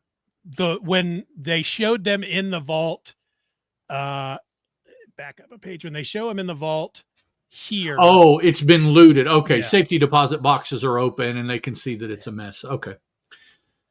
But so the bank president, unlike the cops previously, he doesn't seem to remember anything. It's almost like he is still playing. If there are two parts, before and after, he's still playing the before part. He's still in that mindset. You know, what do you mean? What are you talking about? And the Casey accuses him of stealing the funds stolen from the vault. But I tell you, I know nothing of this.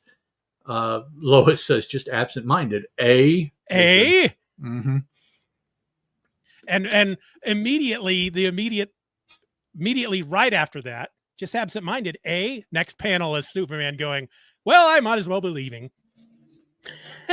I don't know why that cracks me up. It just makes me laugh. Well, he's done. I mean, the only reason he was there was to get them out. They have got the stolen funds under control. The police are there. There's somebody that has been accused. So, the process is going the way that it's supposed to go. Lois is okay. And it's no longer a job for Superman. So there's a line from Family Guy that my daughter Ron and I say a lot, that I think they've used twice in the show. And it's, if you're in a situation and you need to leave, it's kind of uncomfortable. And they go, well, I guess I should be hitting the old dusty trail. And then they leave. And that's the vibes I'm getting from this. Like, he's just all of a sudden going, well, I guess I should be hitting the old dusty trail, and then it flies away. Okay. That's why it makes me laugh. It's stupid. Which reminds me, back in my high school fanfic days, I had an elven assassin bounty hunter named Dusty Trailwalker. Okay. Yeah. So there we go. When people got mad at him, they go, well, time to be hitting the old Dusty Trailwalker. Nobody hit Dusty. He was too badass. He did the hitting. Yep. There'll be two sounds: me hitting you twice, hitting the ground. So now, as Superman's trying to leave, Casey, I'm going to again assume Casey tries to arrest Superman, which is just really weird because Casey knows. Well, I guess he knows Clark. He doesn't really know Superman. They have run into each other a couple times, but it's Clark that always runs into Sergeant Casey. And of course, Superman is like, Yeah, you think? Casey whips out some manacles here, better known as what are they called? Handcuffs. There we go. There's the word. Talking is hard. So Kate, that's why I do a podcast, multiple podcasts actually. So now, so Casey has him. You know, you're my prisoner. Come on, let's go. And Superman's like, yeah, no, I don't think so. And he breaks him out. And then he does this somersault out the I guess the office window. They must be in the bank president's office again. He's got some leopard drapes here though. The president. Yes, he's a swinger. Yeah, yeah. That's where all that money went when he refurbished his office, as it went into the drapes. But yeah, Superman does a somersault out the window. It was a shame to ruin Casey's shiny handcuffs, he says, as he flips out. Literally flips out. So later, Superman sights a startling scene below as two bank messengers place their cargo within an armored car. The attendant within the car fires at them. So as two bank messengers place their cargo within an armored car. So the bank guards are putting money in the truck, and somebody in the truck is shooting at them. That doesn't make sense. But, that doesn't make sense at all, because now if they were taking it out of the truck, he just needs to drive away. He's got what he wants. They put it in the truck for him. Yeah, exactly. And he starts shooting at them, puts a big arrow on top of him. This guy's doing something wrong. Yeah. So that tweaked Superman's curiosity there, seeing the armored car shoot at somebody putting money in it. Yeah, I'm not sure why that would be suspicious. So Superman jumps on top of the armored car and he's going to ride along with it. As he's riding, he notices that this sedan pulls up at speed. Because you figure that this armored car is trying to get away from something, so it's zooming. So at speed, a car pulls up alongside the armored car, and it's Lois. So she's zooming with the truck, and Superman is on top.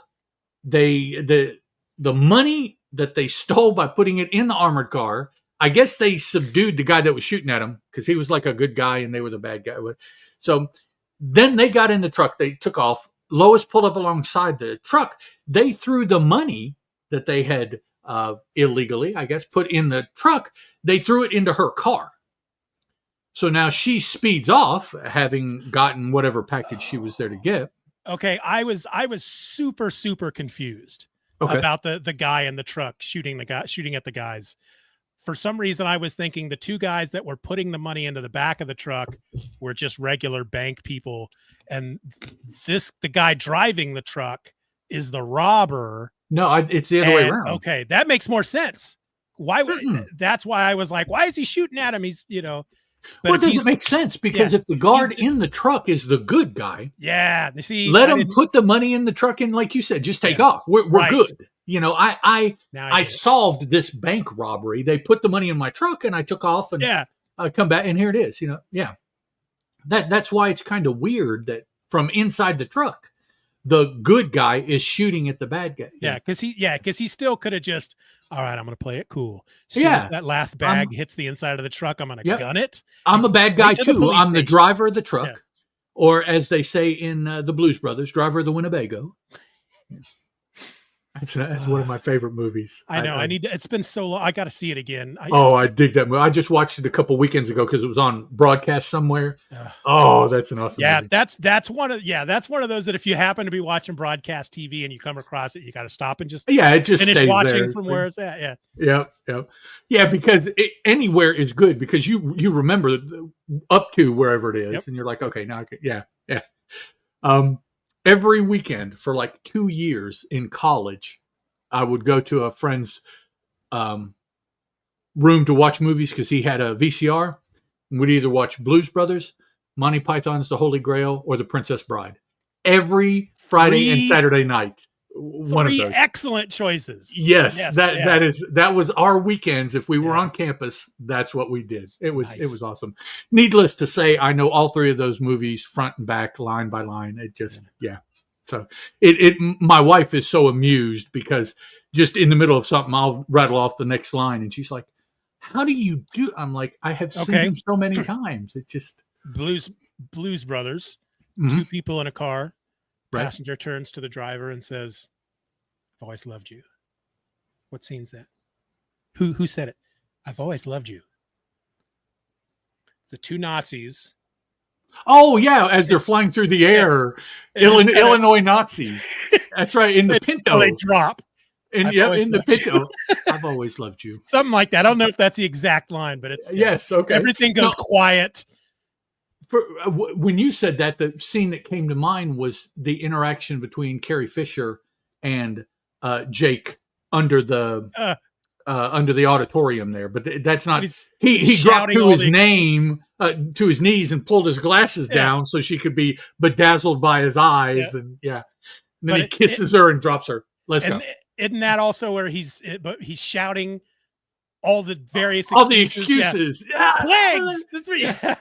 Yeah, I gotta watch that again. I'm gonna look real quick to see if it's streaming anywhere. So funny when Jake first gets out of prison, Elwood takes him to his room and she fucking hits the door with a bazooka.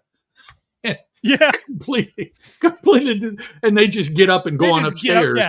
And then the next day she does that with a bomb, and it just completely obliterates the building. And they just pop out, and it's like, oh yeah, this shit happens all the time because they're like out. They just brush themselves. It's on Netflix, so I think I'm going to be watching that. Oh man, yeah, you got to. That's okay. So sorry, guys. An aside there briefly. So Superman sees Lois. He's confused. He wants to know what's going on. So he does like a cat and gets underneath her car, which I'm amazed there's enough room between the car and the road surface for him to dive underneath it and get. But that's what he does, and he hangs onto the car now until she stops somewhere. She stops and is dragging along the money bags. Goes to a post office. Superman watches. She addresses a package, puts the money bags in it, and mails the package. Superman flies off for the time being, saying to himself, or actually saying to us, certainly looks as though Lois is guilty of a crime, but I choose to believe otherwise. I'm not sure what would give him cause to not believe what he just saw, but okay. It's pretty cut and dry to me. So now he's at the Daily Planet. Lois and is it Perry by now? Yep. It's Perry? Okay. So Lois and Perry are there. Still maintaining something that you said much earlier in the shows. We're not seeing Perry. We're seeing the back of his head. The next panel, he stands up, and we see a torso back and the back of his head. We're not seeing a face for I don't know, whatever reason. He's at his desk, and we see the camera is behind him looking at Lois and Clark as they have come into his office. So the camera never shifts left or right to get a side view, so we can at least see a part of his face. It's always like right over his shoulder, one shoulder or the other. And has he always been this bald? No, I don't think so. I don't think so. I think that's a newer thing. Yeah, he's got distinct male pattern baldness going on there. And he's smoking, which I think we've seen him do before. So that's all we know about him. He's an older man, right? Well, that's not even 100%, but you would assume because he's partially bald. Although a friend of mine at 25 was balder than this. So it's not necessarily age related. It is gender related though, I think. So we can say pretty assuredly that this is a man. It's a dude. But that's all we know. Looking at Action Comics number 32, which is the first story to appear in the collection that Action Comics 38 is in. Perry White, one of the first panels on the first page, smoking. Not as bald. His hairline is receding. As we read, the trials of being a major newspaper publisher are wearing on him. He's starting to succumb. You look at from this one panel on Action Comics 32, and it's like he's not bald, but you can see his forehead is a little taller than most other people, so you can see that it's starting. Probably just starting, and All right, so this apparently scene happens right after the post office. Lois has gone from the post office to the paper, because now she is begging for some, and I don't mean begging, just begging as in requesting time off. She's not feeling too well, which, yeah. Anyways, so Perry says yes, go ahead. Before she can leave, an officer, again, I'm going to assume Casey, because that's the standard officer, comes in and says that she and Clark are both under arrest. He wants to talk to him. And he says because a postal clerk investigated a suspicious package Lois mailed, in it we found stolen bonds. So that was the package she left at the post office, which the post office, I don't know if everybody knows this, federal but offense? the post office has the right to open any package at any time. And somewhere it says that. I forget, somewhere that you commonly read or are supposed to read, like the warranties for things to let you know, like to not take the tag off the mattress and shit like that. Good post offices will put a big banner in the main lobby that says, "We gonna open your shit." Oh yeah, it's some we don't pay attention to it because we're like, yeah, whatever. They ain't gonna open my shit. It's like, well, they go ahead. You're just gonna see bills. Yep, they could. Yeah, really. It's nothing good. All the good stuff I use UPS because they're a little bit more dependable. Sorry. So Casey says that, and then Clark's like, well, what does that have to do with me? She mailed something. And he says, you and Lois work closely together. Guilty by association. I don't think that's legal, but nope. We'd like to question you at headquarters. And at this point, Clark has every right to say no. if that's all it is, then no, I claim my first and second and third and fourth and fifth and sixth, whatever rights I have, say that I don't have to go because, you don't have anything on me. I know her. I work with her. So what? Perry, you can't arrest two of my best reporters on such flimsy evidence. And Casey comes back. I know it's hard to believe that Clark and Lois are crooked, but Perry says, you won't be able to hold them long. Okay. So we go back and forth like that a little bit, and then everybody walks down to they're leaving the building. They're leaving the newspaper. As they're going to the elevator, Clark runs away. Runs away probably semi as Superman. He runs faster than a normal person would, but I'm sure he doesn't run like fast enough to be like out of sight kind of thing, become invisible kind of thing. He just runs faster than normal. And he runs. Okay. So they're walking. Okay. I guess the frame of reference shifted here. So they're walking towards the elevator, and then the camera shifts to where it's like more behind them, and Clark runs away. So what he does is he quickly runs to the elevator and gets the elevator man to send the elevator down with just him on it, stranding Casey and Lois up on whatever floor they're on. So he gets off the elevator and disappears. Then Casey and Lois finally get downstairs. I don't know if he took her by stairs, not wanting to wait, or if he actually waited which would be pretty funny if he actually waited for the elevator to come back up. But I don't know. It doesn't show us. So that's a pretty bold move for Clark when you think about it, because they're not that far from the elevator. There's no guarantee that the elevator doors will close before that cop can grab him out of that elevator.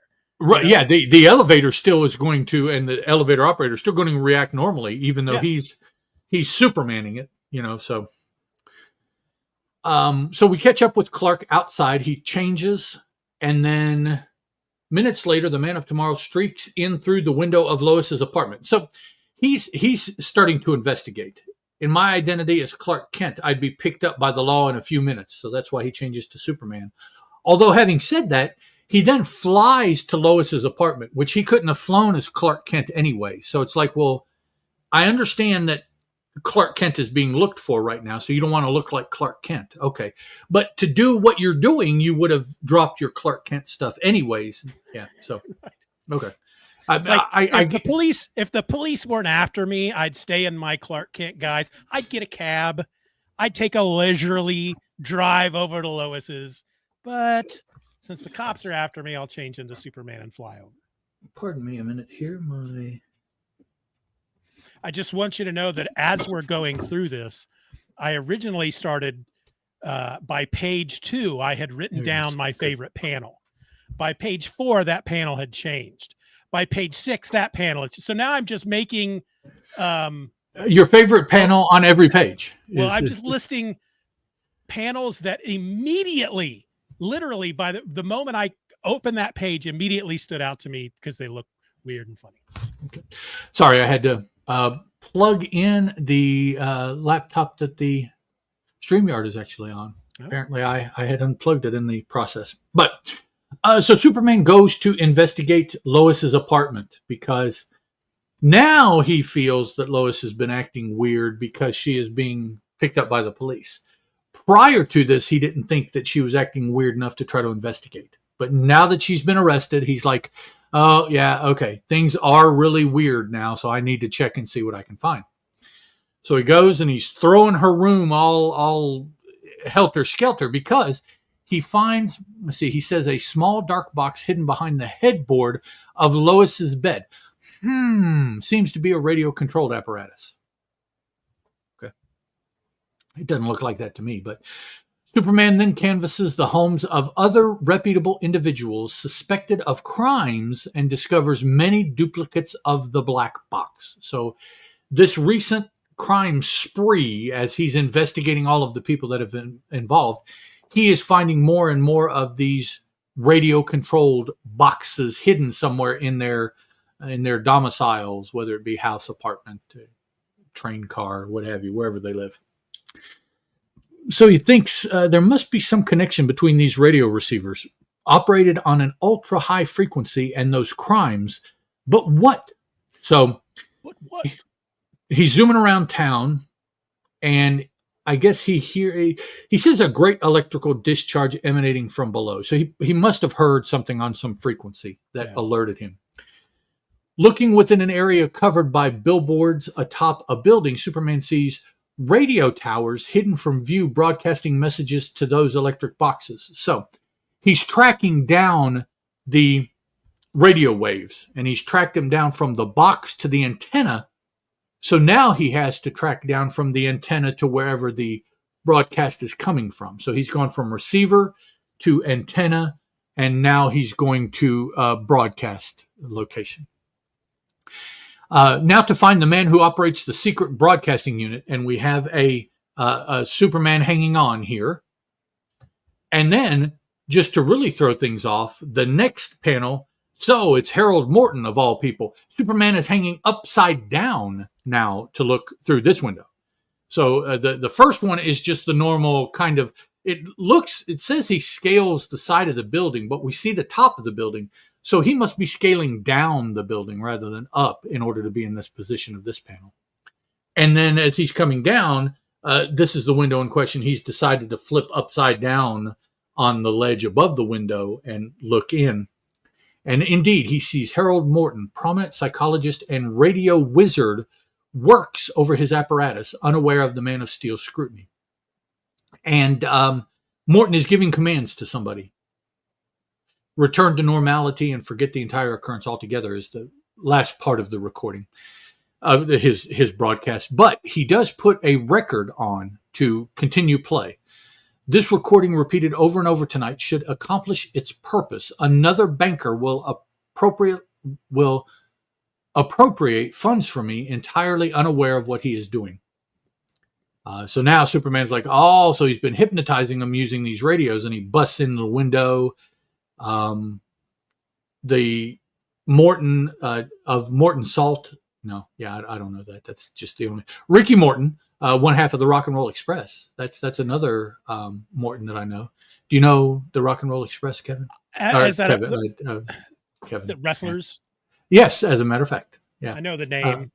Back in the mid to late 80s, early 90s. Robert Gibson, Ricky Morton, Rock and Roll Express. Okay, so Morton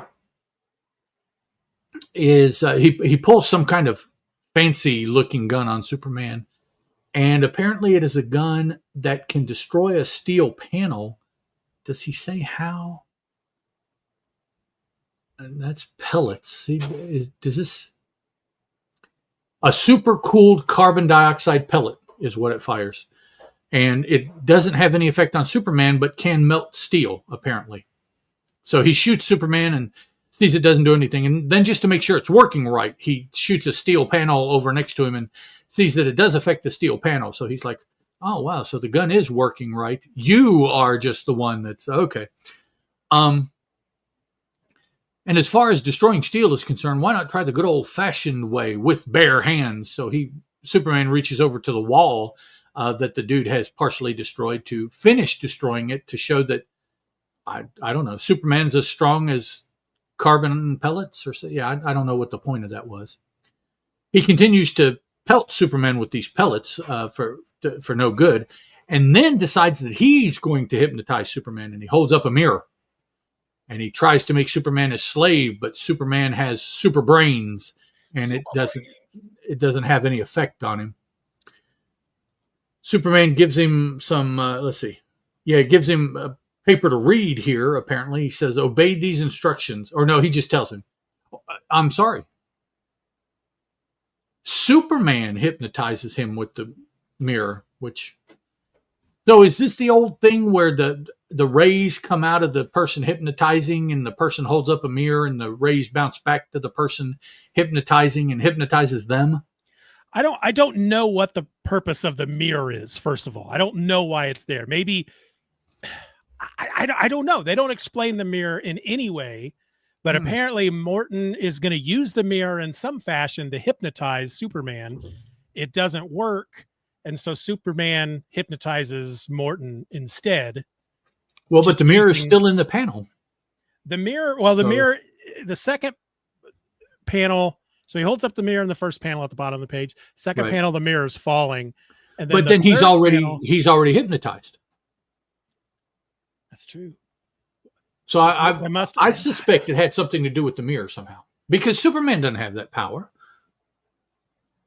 So it had to be like the dude was doing something with the mirror, and because Superman turned the mirror on him, it bounced back and got him. It's very confusing. So now Superman has hypnotized Morton, and he tells him, obey these instructions. Go to police headquarters. Upon the arrival of Clark Kent, confess your misdeeds. I shall do as you say, is Morton's response. Halting.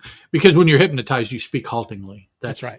That's a common symptom of being hypnotized. So if you ever run into somebody and they're speaking haltingly, just snap them, throw cold water in their face, something like that, because they're hypnotized. They were all obviously the writers, the people at DC, they were experts at hypnosis. I mean, we see just the perfect techniques in all of these, because this is what, the fourth story now that involves hypnosis? Third or maybe fourth. It is the multiple, yeah. And it's literally just look at you. Yep. You're hypnotized. With boom. Kind of eyes. Yeah, sometimes eyes. Squiggly lines come out to show the power of the hypnosis. Right. Yeah. So Morton does go. He talks, of course, to Sergeant Casey. I have an important message for you, but first I must wait until Clark Kent arrives. And Casey's like, Clark Kent coming here? What I wouldn't give to see him, because of course they're wanting to talk to Clark already about the stuff that Lois has been doing. Clark shows up. Clark, well, this is a pleasure, says Casey. And Clark says, I appreciate the warmth of your greeting, Casey, but how about releasing Lois at once? You'll be interested in what Morton has to say. So Morton confesses. Casey doesn't believe him. Lois is freed. Clark tells Lois that Superman tipped him off that Morton was going to confess. That's why Clark is there. And then as soon as Morton confesses, he questions what he did. He says, disregard that confession. Not a word is true. And Casey says, yeah, no, it's too late now. Casey tells Lois and Clark, both of you are free to go now, of course. And Clark comes back with an, I should think so. And Lois just says, let's go, Clark, which is funny because a lot of times you would think it'd be the other way around. Yeah. Lois would be the salty one, and Clark's like, no, come on, let's just go. But no, Clark is like, yeah.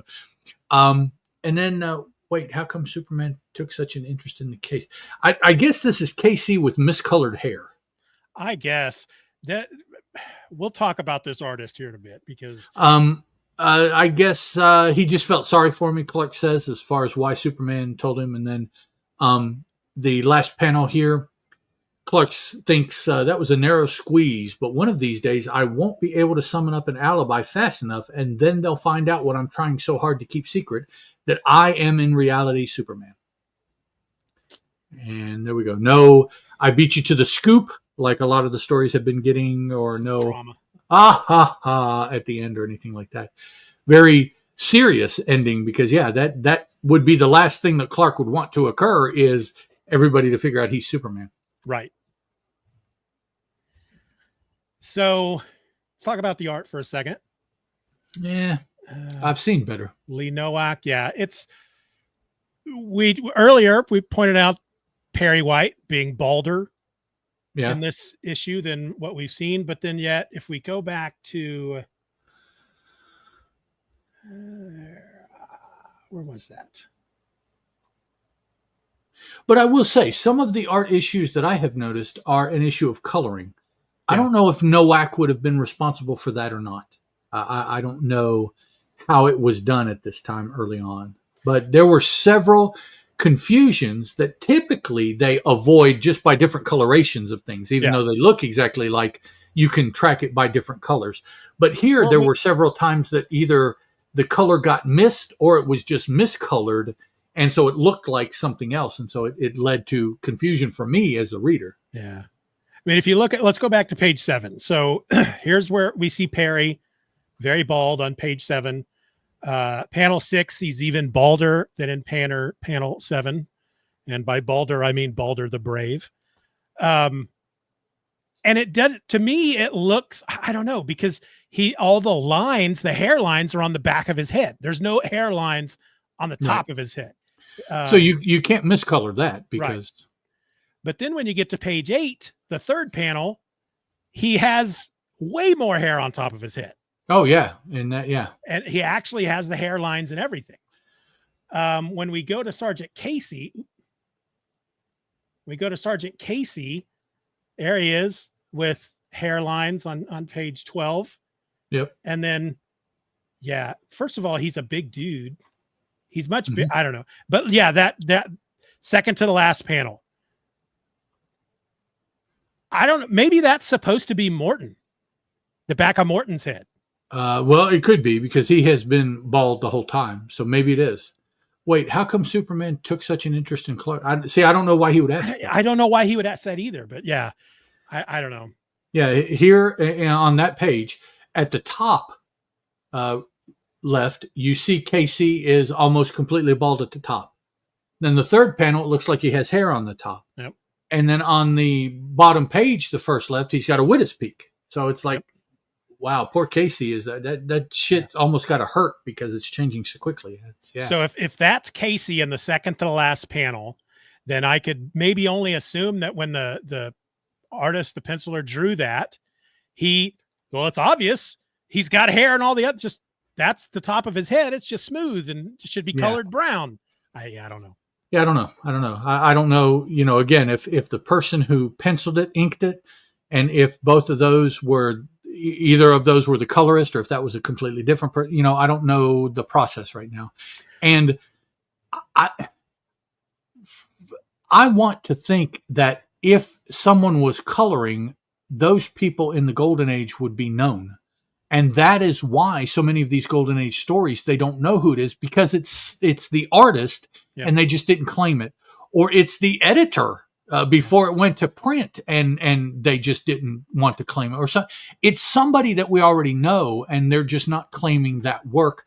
Maybe because typically it's a rush job to get it out. And so they don't want to be, I don't know. But it's like so many of these Golden Age stories have no record of coloring. Yeah. Which means either somebody got paid as a colorist and there is no record of that, or somebody who was already being paid colored it and they didn't get any more money for it. So, but both of those are kind of weird situations. So, in the mists of time there, the exact what's going on just has gotten lost.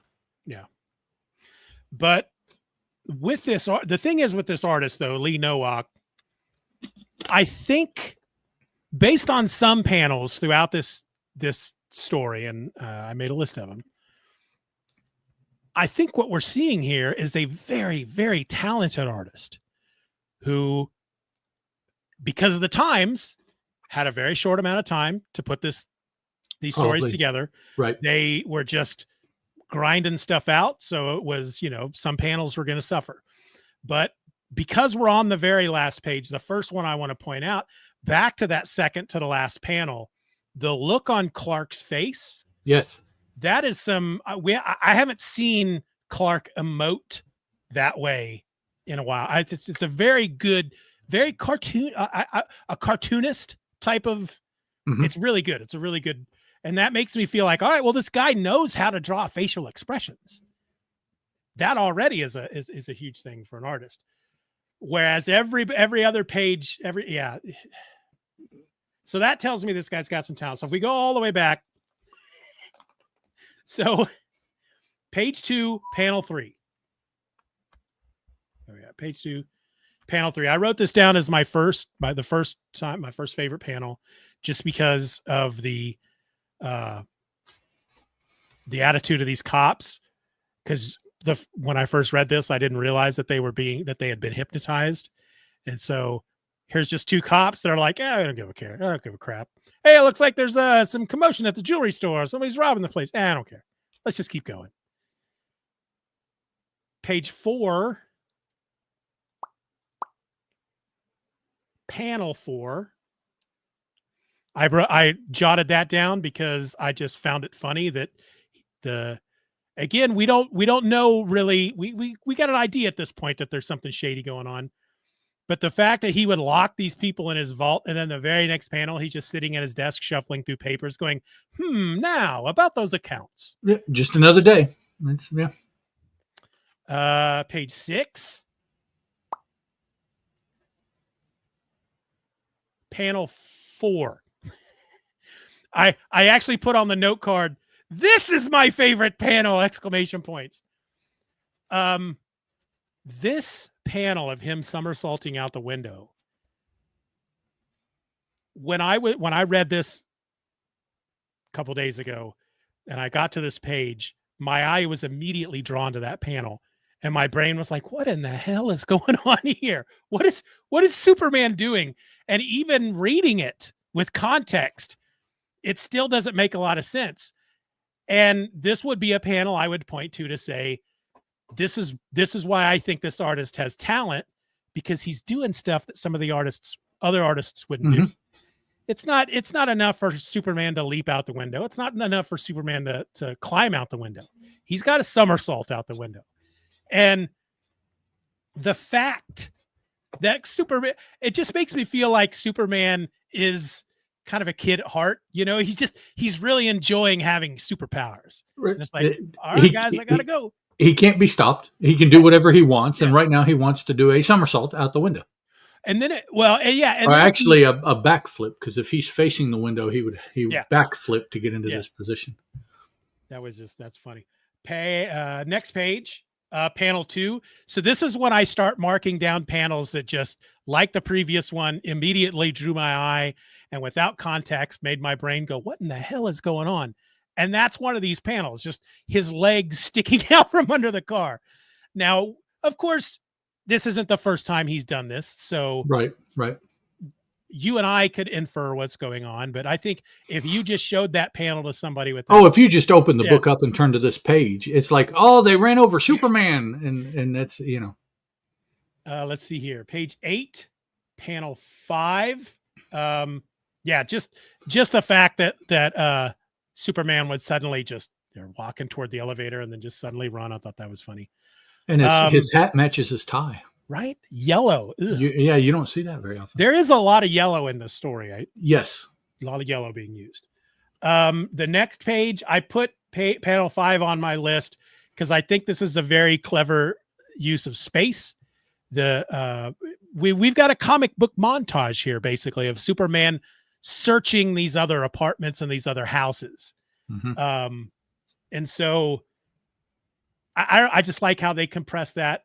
They could have said that he, you know, I think in some of the other issues, we've seen it where instead of that panel, you might see him looking in a closet, and then there'd be one of those text boxes that is a panel by itself, right? That tells us that he in between visual panels, a text panel. Yeah. But we see it here, and I really like if you the Superman in the foreground of that panel. So the lower right hand corner Superman, he is layered above the rest of the panels. So I think that's neat. So his elbow sticks into the panel up there, and his shoulder sticks. I think that's neat. I think this artist is a talented dude. Well, he's got some ways of looking at things that we haven't seen before now. Yeah, some visualization. Page 10, panel 2. Again, what's going on here with Superman hanging upside down, hanging upside down? Yeah. I also wrote down the reveal of the villain, Harold Morton, because my initial response was Harold Morton. Who's that? And I think this is an example of the difference between how they wrote for comics back then and how they write for comics within the last 30 to 40 years. And if nowadays we would have met this guy at some point before this reveal, we would have met him. And these decompressed writers probably would have spent like 3 issues letting us get to know this guy. Right. He would have showed up in places, or they would have gone to his house, or he would have, something. Yeah. And but here it's just like, oh, the bad guy. Yeah, you've never met him before, but we'll just let you know he's a psychologist. Absolutely no weight. It's like not only is it a who, but it's a big fat for the reader. Who cares? I mean, what yeah. And because it's handled almost like the big reveal. Who's the villain? It's not, but it's handled like that kind of slightly. So you're like, oh, who's the big villain? And without text, who do you see there in that third panel? Oh, that's Lex. Yeah, exactly. I turned the page and went, oh, Lex is back. Yeah, that's Lex. It's Lex Luthor as we have come to know how he looks now. Right. Maybe not Lex Luthor like he looks then necessarily, but in our mind's eye, after years of reading Lex, it's like, oh yeah, that's Lex Luthor. That or this is how he's going to end up looking, 30 years from now or something like that. Now, this Morton reveal later will have more weight if the character is used again. Right? Because we will remember. But as far as right now, this story by itself, it's like, okay, throwaway. It's, not an uninteresting story, but an uninteresting villain. It's yeah.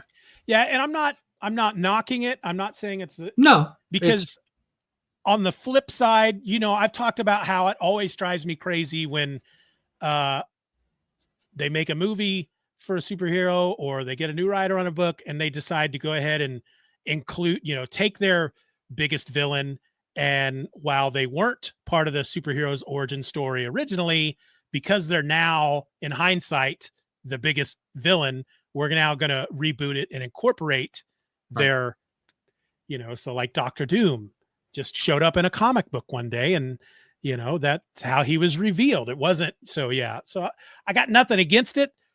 Especially if, like you said, if we see Morton later on down the line, if he keeps making appearances, I doubt it, but yeah, I do too. There was nothing put into him now, so why would he? Yeah. A couple other things I want to point out on this page, panel 5, the panel right in the middle, another him looking into a window from a different angle, but here he looks a bit Spider-Man like, doesn't he? That is a Spider-Man panel right there. I've seen Spider-Man do that many times. Something about that upper corner, looking in from the corner, makes it more Spider-Man like. The panel before that has Morton holding a recording. And the only reason I point that out is I immediately thought of an episode, my first episode of Steven or Else that I put out however long ago. I had I learned something new every day bit in which I talked about electric transcription discs, which were these records from back then that you could use to record radio shows, and they would distribute them to radio stations across the country. And that's how they would syndicate shows sometimes with these big platters. And it was kind of interesting that I had run across that a couple of months back and decided to make it a I learned something new every day segment, and never had run across it before. And now they don't refer to it as an electric transcription disc, but that kind of ran across it. Yeah. The last thing I wanted to point out here is on the final page, the way Sergeant Casey is treating not just Clark, but the idea of Clark coming in. He's already decided Clark's guilty, which is insane considering the only reason they think Clark is guilty is because he knows and hangs out with Lois Lane. He knows Lois. That's it.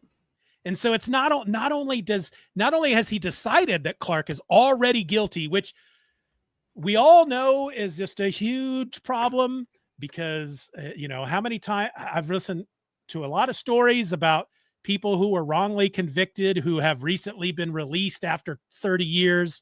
And the main reason that they were convicted is because the cops focused on that guy and ignored once they decided this is the guilty party, they ignored everything else. Right.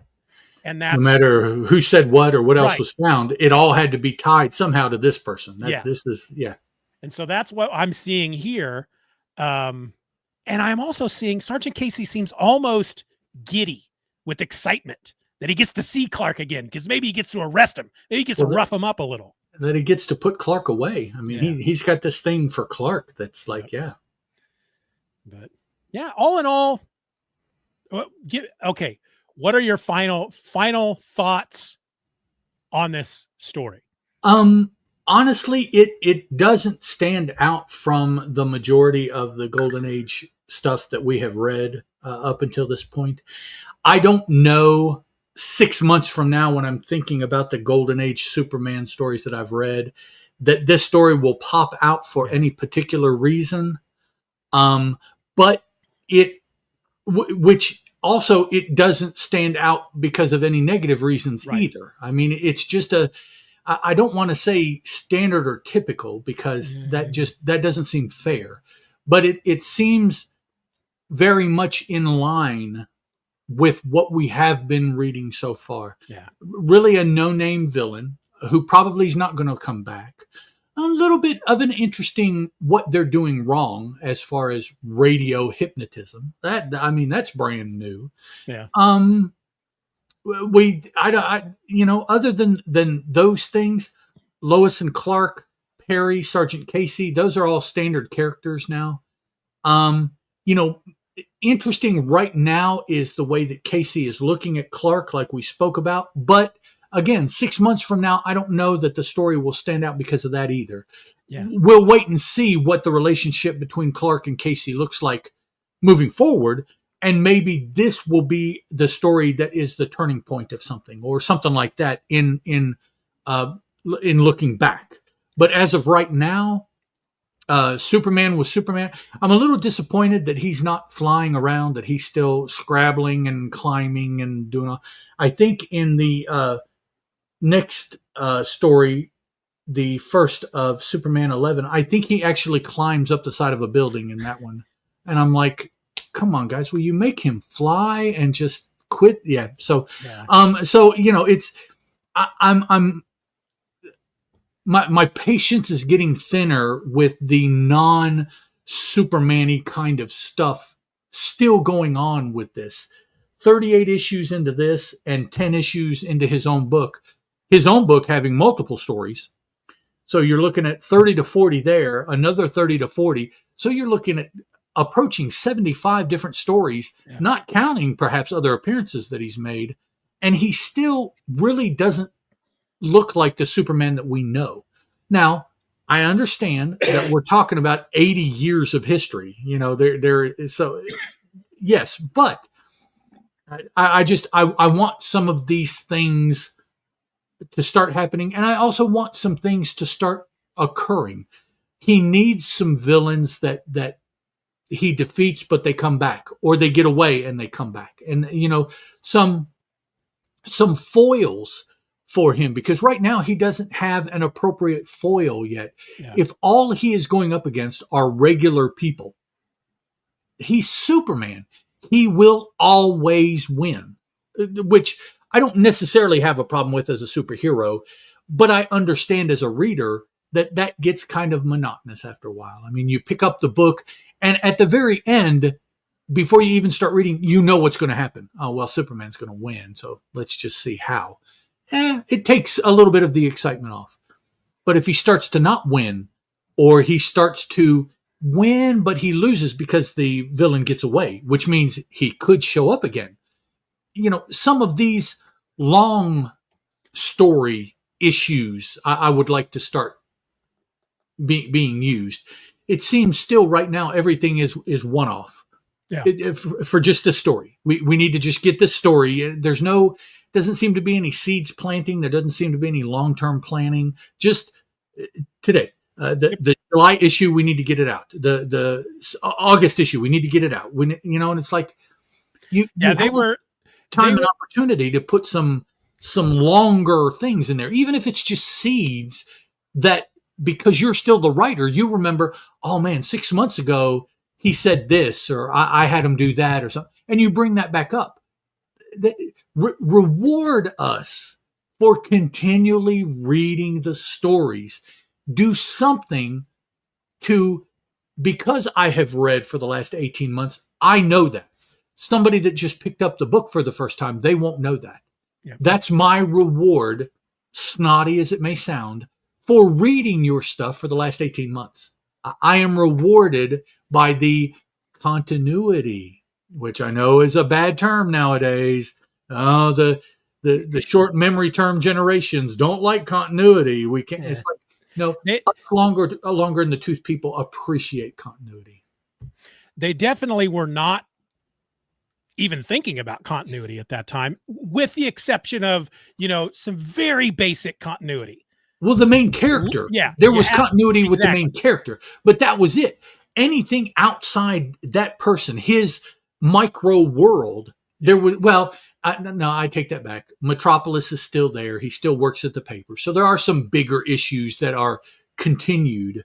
Yeah. But as far as any character development or knowledge that the character themselves possess, very, very little continuity yet. Like I say, almost 70 some individual stories, and they're still coming up with just these one-off throwaway, it seems, kind of stories. And what I think is very interesting, because I honestly, you're saying the exact same things that are going through my head when it comes to the story.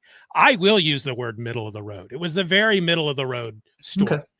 And one thing that I've noticed is that when we read a story that is just packed full of crazy stuff, not necessarily a good story, but it's so much is going, like, I always go back to the old guy in the basement of the orphanage in the basement with all the torture devices or whatever that was. Yeah. If you really just look at that story, it's pretty boring, but there's so much crazy stuff in it. That's what makes it entertaining. And you remember it. Yeah. And so when you get a story that's just as boring, but they don't pack it full of all that crazy crap, it doesn't stand out. And that's what we got here. Yeah. And so there was something that you had said at one point. I made a note. I started writing opposing view. And then you had said something that made me stop writing. And then I looked back down and went, why did I write that? I have no idea. Sorry.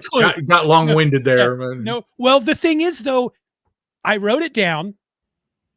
I looked to hear what you were saying, and you were literally 4 to 5 words in. And I completely forgot why I wrote that down. Oops. Yeah. All in all, yeah. It's like it's like TV before shows like The X-Files and Lost. Even with shows like X-Files and Lost, there were still filler episodes. Oh yeah. They had very much the main story, then they had just these episodes that just kind of, we got to do 22 episodes. Right. Yeah. You're like, why did you do that? What? Yeah. And the way I look at it is, there are various levels of enjoyment for a long-term character as I read, But frequently I do want to read all of them because they flesh out the character. They are still part of that character's history that I want to know. Why? I don't know, because I want to know. That's the only thing I can, only explanation I can give. Several months, maybe a year or so ago, I started reading through Golden Age Batman, and over time here have stopped that. I read his first 40 or 50 appearances. Same reason. Very little memorable about it. I am currently reading Golden Age Wonder Woman, the stories from her book, Wonder Woman, not from Sensation. Yeah. Well, I take that back. I'm reading the Sensation stories, but I'm reading them because of the Wonder Woman stories, because I'm listening to a podcast talking about those. I don't know, probably 25, 30 Wonder Woman stories in. Other than my exposure to Wonder Woman, there's nothing outstanding about those. I mean, it's where, certain characters came up for the first time and things like that. So, I mean, it's important. But as far as overall, will I remember that, Etta Candy first appeared? No, I don't, Yeah. So it fleshes out the character to a point, but it's not necessarily a lot of those early stories a memorable point. It's just history for the character. You go through whomever, and I think that's my enjoyment, is I try to think as someone not my age, because they wouldn't have been doing it at the time that these books were coming out, reading these stories and trying to see them like somebody would then, not somebody that has read far more comic books than they want to admit to over far too many years, so I keep in mind, I understand that very much is going to jade my thought, because I have all of this background information. Like I just said, I want Superman to start doing Superman-y things. That's only because I have read modern Superman that I can even remotely say that. Yeah. If this is all I had read, well, there's nothing to compare to. This is what Superman is. So, I try not to let it affect my judgment of a given story, but it is still there that I have read modern interpretations of most of these Golden and Silver Age characters for years and years. Yep. All right, then. Want to wrap? Should we wrap it up? Let's wrap it. Put a bow on it. I don't have any bows. Oh, okay. Yeah, I don't know what else you put on a present. Yeah. Next time, the small suburb of Metrodale is destroyed by mysterious bombs, and a terrorist organization known as the Gold Badge Organization claims credit and blackmails the people of Metropolis. It's next time on episode number 90, when Ed and I are going to take a look at Zimba's Gold Badge Terrorists, the first Superman story from Superman 11 that was published in May of 1941. I kind of wish I had gotten that read. Just the title alone makes it sound interesting. The bad guy's name is Rolf, which sounds very similar to someone else of a very similar organization around at the time the story was written. Now, Zimba, I didn't look up to see if Zimba has some kind of relationship to the last name or anything. But yeah, when I saw Rolf, ROLF, I was like, oh, I know what you're doing there. Plus the way the organization acts, that is exactly what they're doing. Okay. But, looking forward to that. We were supposed to talk about it today. This is supposed to be one of the we always try to do 2 Golden Age stories during one of these live streams. We were supposed to talk about Action 38 and then this story from Superman number 11. But I got so backed up with stuff that I waited until the last minute to read the story in Superman 11 and didn't get it finished. So, well, but we filled out the rest of the episode by bitching. So it's cool. Yep. All right, folks. Well, until next time, I'm Steven, that's Ed, and this was the Superman Super Show. Ciao. See ya.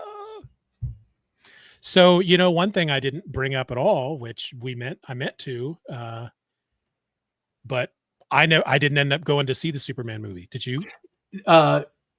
Yes, we saw it. I saw that you didn't see it. I saw that you said 2 more weeks. Yeah. If I don't know. I just, at this point, we were going to go see it. Well, the Friday night before we were going to record last week. Right. And I forgot how expensive movies are. It was going to be 4 of us going, and I just couldn't justify paying $80. Yeah. For something that's going to be on Max in a couple of months, Yep. But we went to, our local theater has been refurbished, and it was the first time we went there. And it was cool because now we have a theater that we can go to that we like to see movies. Whereas before we had been having to travel 45 minutes to an hour to get to a theater that was decent. So at the very least, now we know that we like what they did to this theater, and we can go there and see these movies as they come out. Nice. So the movie itself, notwithstanding, it was it was no spoilers. It was okay. It was okay. The things that people have whined about, okay, I can see why someone would whine about it. Did these things take away from my enjoyment of the movie? No, because now I will say it's too short. Oh yeah. For the amount of money that you pay for movies today, it reverted back to about 20 years ago as far as the length of the movie. Are we talking like 90 minutes? Or? Yes, right at, it's like 5 minutes one side or the other, either short or long. I forget which one. So the fact that because here's the thing, I have watched movies and TV shows that are shorter than what they normally should be, and never realized it because it was such a good, tight story. Sure. Okay. And I've watched in movies and TV shows that were way longer than they should have been and didn't notice because it was such a good, but the fact that you bring it up makes me feel but what it is, it's after the fact. I paid X amount of money and I was entertained for 90 minutes. I don't like that. Yeah. I am much more a fan of the more recent movies that trend longer than 90 minutes as far as my investment.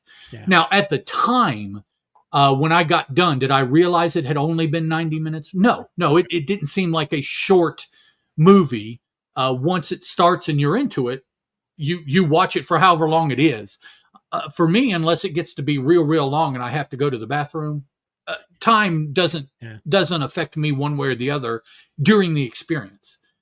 Afterwards, when I consider, let's go see another movie. Yeah, no, for that amount of money for 90 minutes, I don't know. That's a harder sell, regardless of what the movie's going to be.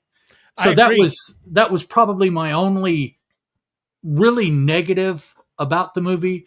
Now, some other things that people have pointed out and things that they did in the movie, things that the character did, whatever. I'm like, yeah, I could, okay, but I mean, they did it and it's okay. And if they hadn't done it that way, it's okay. It wasn't either or. I have to say though that this dude playing Superman, I am more a fan so far of how Clavel played Superman than how this dude did. I don't know if it's dude. I don't know if it was the script he was given. It's hard for me to tell the difference in those things. If it's sometimes people just when it comes to actors, you know nothing about them, and there's just something about them that you just don't like. Yeah, So, I did enjoy Superman's companion. He was relevant in a handful of parts of the movie, and it was done very amusingly.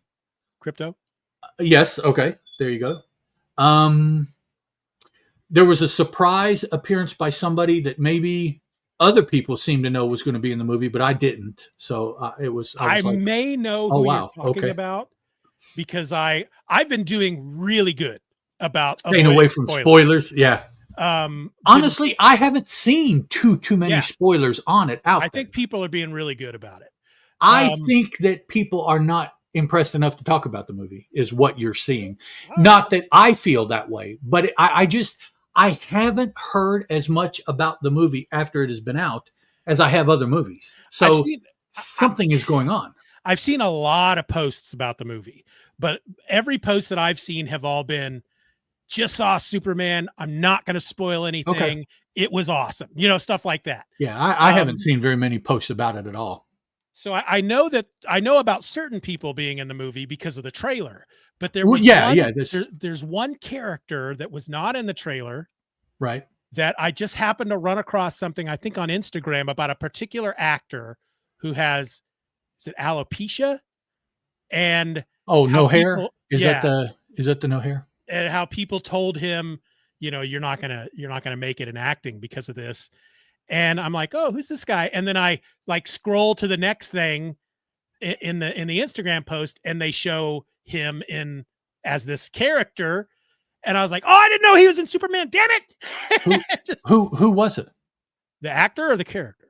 Either one, the character. I don't necessarily know actor names. Metamorpho. Oh, I wouldn't know that actor, alopecia or nothing. I didn't recognize the actor. I didn't. But is Metamorpho in the movie?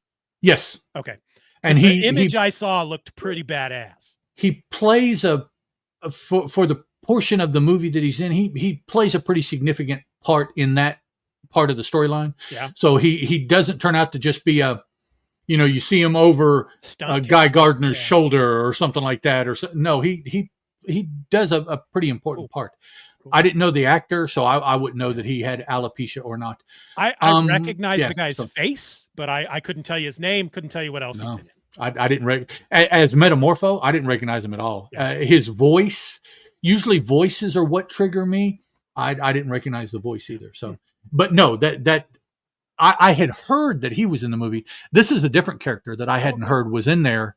And then they appeared, and I was like, not necessarily a fan of the characterization of that appearance, but it was a one-off kind of thing, and so you can't put much on that unless later this character starts appearing in other movies characterized that same way. Then I will truly have an issue with the characterization. But right now it's like, it was a one-off.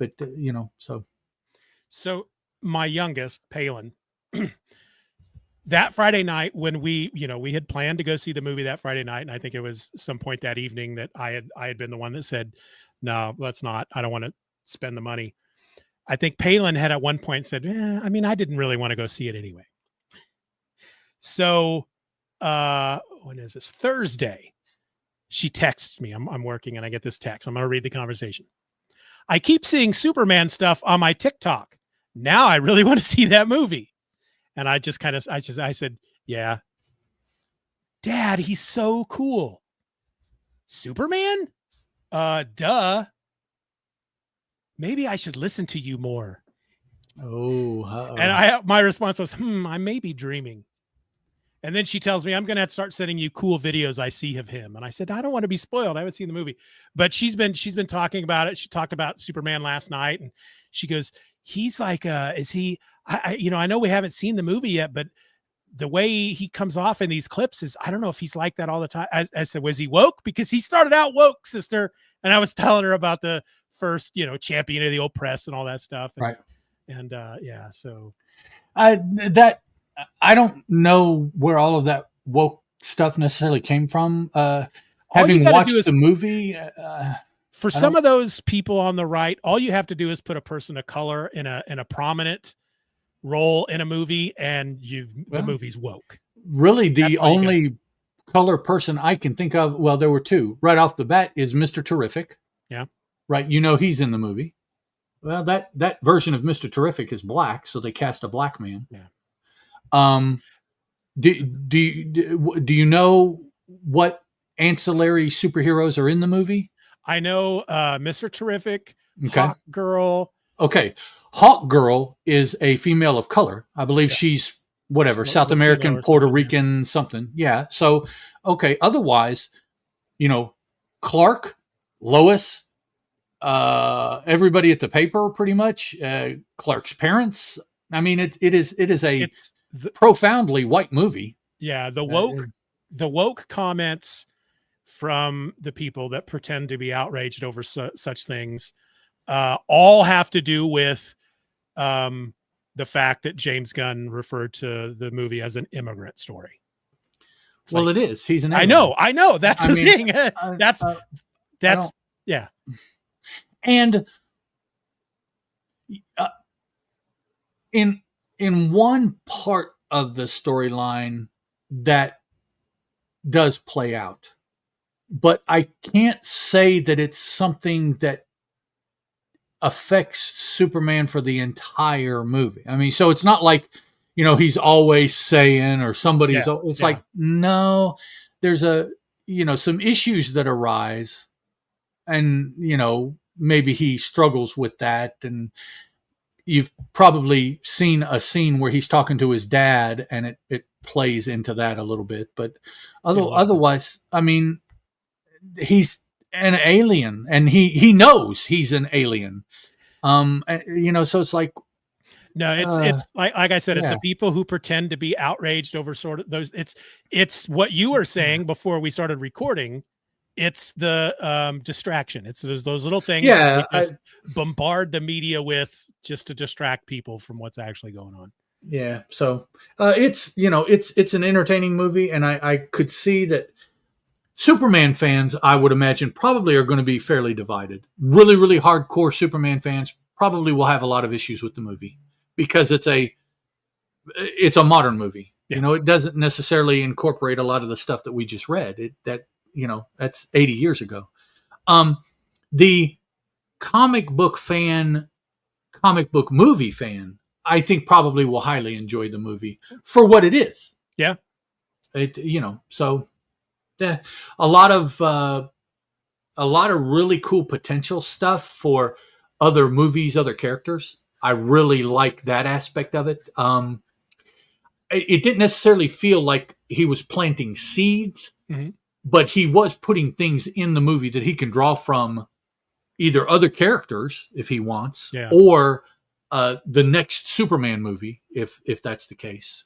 So I like stuff like that. I think, I think I saw something the other day that said he'll be announcing what he's working on next. He'll be announcing that soon, that it's not the next Superman movie. Well, I've been hearing things about Wonder Woman all of a sudden that I hadn't really heard of until very recently. So I can't imagine that's the next, because all that talk just started. This would have to be something that, had been planned about years ago for him to do. So, Superman easily could be back for another movie. All of the heroes that you saw could be back for another movie. The main bad, I don't know. They were. Okay, let me ask this. No spoiler. Okay. Is there? I mean, obviously there is, because I've seen it in the trailer. Is there a beyond Lex Luthor? Okay, let me ask. Any bad guys in the movie beyond Lex Luthor? Are they separate from Lex Luthor, or are they? No, everything revolves around Lex Luthor. Okay. He is responsible for all of the evil in the movie. Did you like this guy as Lex Luthor? Because I'm not quite sure about him yet. I've seen him in so many other things. He was okay. I kind of liked the younger kid from the Superman movies, recent Superman movies. That dude, Social Network guy. I liked the way he portrayed it. I think part of the problem for me with this Luthor portrayal was I didn't fully understand why his mad on for Superman was so intense. Yeah. I mean, from the beginning of the movie, there is utter hatred and contempt for Superman. And, I don't want them to do, origin stories every movie, but just jumping into this story and seeing this intense relationship, I guess it was kind of explained through the movie, but not to my satisfaction. Makes you wonder if they're going to explore it. Well, I'm in like a second movie, or if there's going to be a show of some sort. I think they used that extreme feeling as justification for how he interacted with Superman. Okay. So it was that side of the relationship. I don't think there was any interest in showing why the relationship was at that point. Maybe do it. Okay, let me ask this. I'm trying not to learn too much, but is there any reference? Do we know from the movie, was there at any point in the past a Superboy? There are, let's see. Not explicitly, no. It's one of my favorite Lex Luthor origin stories that explain why Lex hates Superman so much. And I don't remember if it was in the comics. I know it was in an episode of Super Friends, I think. Okay. I just remember that there's a moment when Lex lived as a teenager, just like in the show Smallville. Lex lived in Smallville with young Clark Kent, and he was a scientist, and he's in his science building doing stuff and chemicals, and there's smoke, and he's going to die. And Superboy sees the smoke, rushes in, uses his super breath to blow out the fire, but it gets chemicals all over Luthor and it makes him go bald. And that's why he hates Superman. That's the origin I want to see. Wow. Yeah, no, they didn't play. The movie starts out kind of letting you know that it's not an origin story, because they start out with kind of a really quick verbal timeline. Cool. X years ago, this happened. X years ago, this happened. X years ago, this happened. Movie.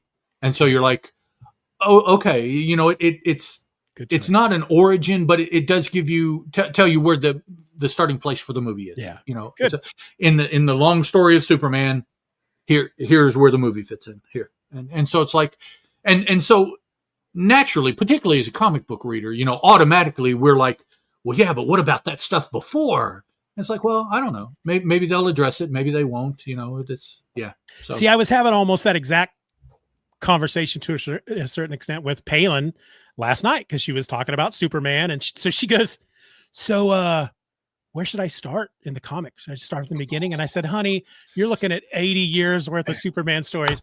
I said, you just got to dive in. I said, look, I would recommend, I would maybe give you Superman for All Seasons. It's like a 4-issue self-contained story. It's a nice little Superman tale. I think you'll get what you want from it. I said, but you just got to kind of pick and choose. She goes, yeah, but what if I, when I run across stuff that I don't understand what's going on? I said, that's how everybody got into comics. Then you find out where that happened and you go back and read it. People say that all the time. And I'm like, I picked up my first comic book in the 70s. That's only about 40 years after comic books started.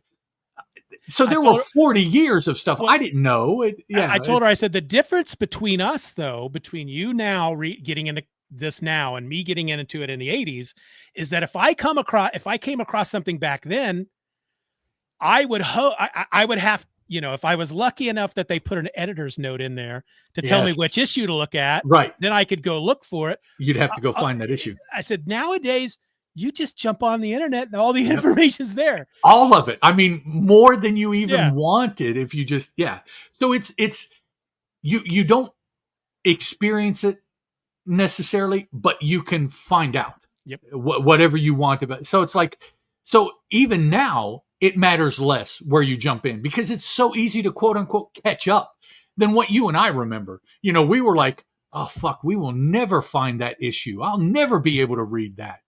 Yeah. So, but yeah, it's definitely, I'll be interested to see what your take on it is if we remember after that any part of this conversation, and we'll have that common ground of, well, this is what I thought about this particular. What did you think?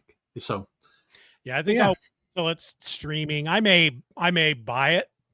The digital version. Just sometimes they're but you'll be spoiled before that happens. There's just going to be no way that you can not know.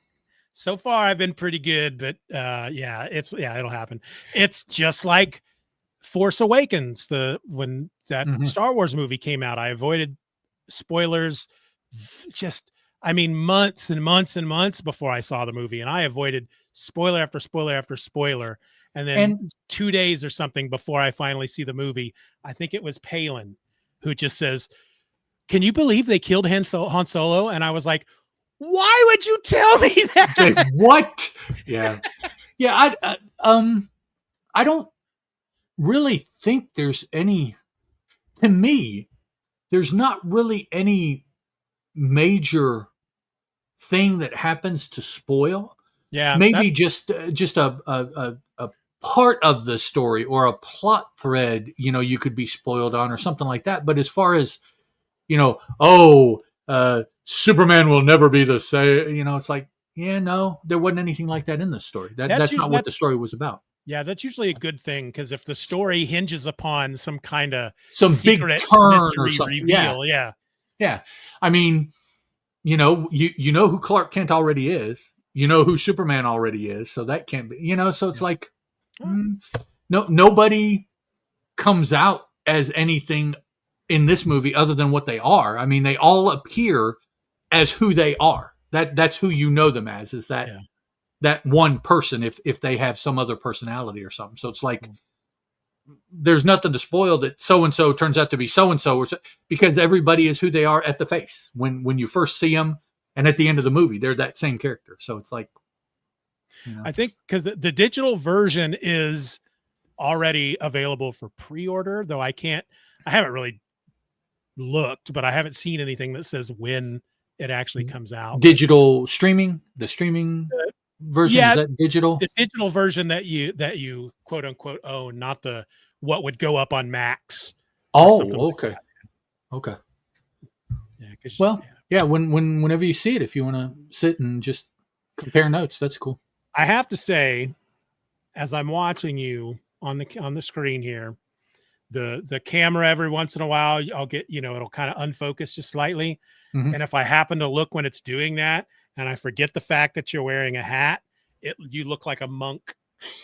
Oh, it looks like your hair for a second. With the I'd need to show on down to show the cut of the hair and on the top knot. It looks like you have a bowl cut. Yeah. Okay. I go, because every once in a while I'd go, oh no, it's a hat. What is it? Oh, okay. Yeah. All right, dude. I think I'm gonna go watch some Blues Brothers. Oh yeah. Anybody, if you're watching this today, I will be live streaming tomorrow, 12 o'clock noon Central, recording another episode of Hither Came Conan. All right. So, yeah, I just read the last 2 issues this morning, as a matter of fact. The 2 newest ones? Titans? that you have put out. Okay. So 30, 33 and 34 or something like that. 34 and 35, somewhere in I there. think 34 is the new, because 1 went up. Yeah, I think 34 just went up, and you're talking about 35 tomorrow, right? Probably, yeah. Whatever just went up is for club members. Yeah, 34. So I've read 33 and 34. Yeah. If you're a member of Steven or Else Beyond, you have access to it. It'll be available for everybody else on Wednesday. So yeah, and I get confused because I get all of them. So I get the early, I get the mid, I get when everybody else gets it, and I'm like, I'm not sure which is which. That's why I like Apple Podcasts so much, because I think there might be one network that I subscribe to that was like $30 for the year, and it's the Apple Podcast is really neat, because when they put up an exclusive episode that goes out early and then it goes out a week later for everybody else, you don't see 2 episodes in your list on Apple Podcasts. It just merges them. Okay. When the public episode goes out, it just merges them. Right. Okay. You just don't get the ads if it's basically it tells you once that exactly that goes out. Yep.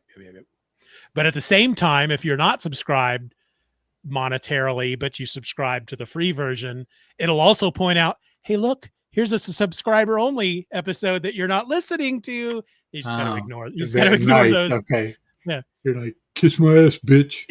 If it's a podcast that has episodes like that are like, here's an exclusive subscriber only, but it'll be available to everybody else in a week, that doesn't bother me. But there are certain shows out there that are like, here's an exclusive episode that you can only get if you pay money, and nobody will ever listen to it unless you pay. That's the paywall thing that bugs me. Paywall. Yeah. Because even when I've done that before, it's like, eventually I put it out for everybody because I want everybody to hear it. Right. Yeah. Well, I mean, and a lot of those people that have paywalls, ultimately those shows seem to appear for some reason, either because they get a gap in their normal schedule and they want to fill it, or, 8 months later or whatever, they have whatever excuse they want to have, and they finally release them. So, yeah. I actually ran into a show, I think it was through Wondery, which is a podcast network, where they put out there was like 6 episodes. And the first 5 are available for everybody, but the 6th one you have to be and that's like, fuck you. Not cool. Not listening to another one of your shows. Yeah, no, that is not cool at all. Because you don't know it until you get to that episode. And it's like, okay, well, maybe in a week, and then it just never does. And that's now if you do the first episode and then the rest, okay.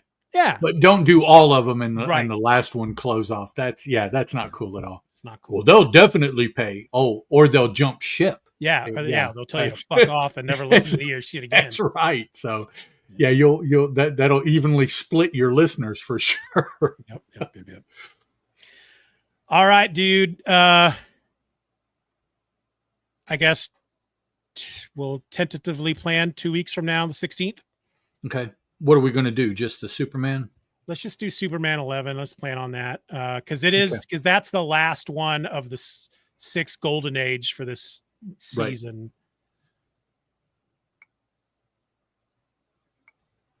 So that's the 16th. Yeah. Okay. I'm trying to do these 1 week on a Saturday, and then the Hither Came Conan live stream the next week on a Sunday, but I have to do both this week. Okay. Penciled in. Cool. All right. I'm going to end the live stream, folks. Thanks for joining us. Thanks for listening, whoever you were. If you were, let's see. We'll see you later. I still say 2 people in the chat, so I guess it was just us.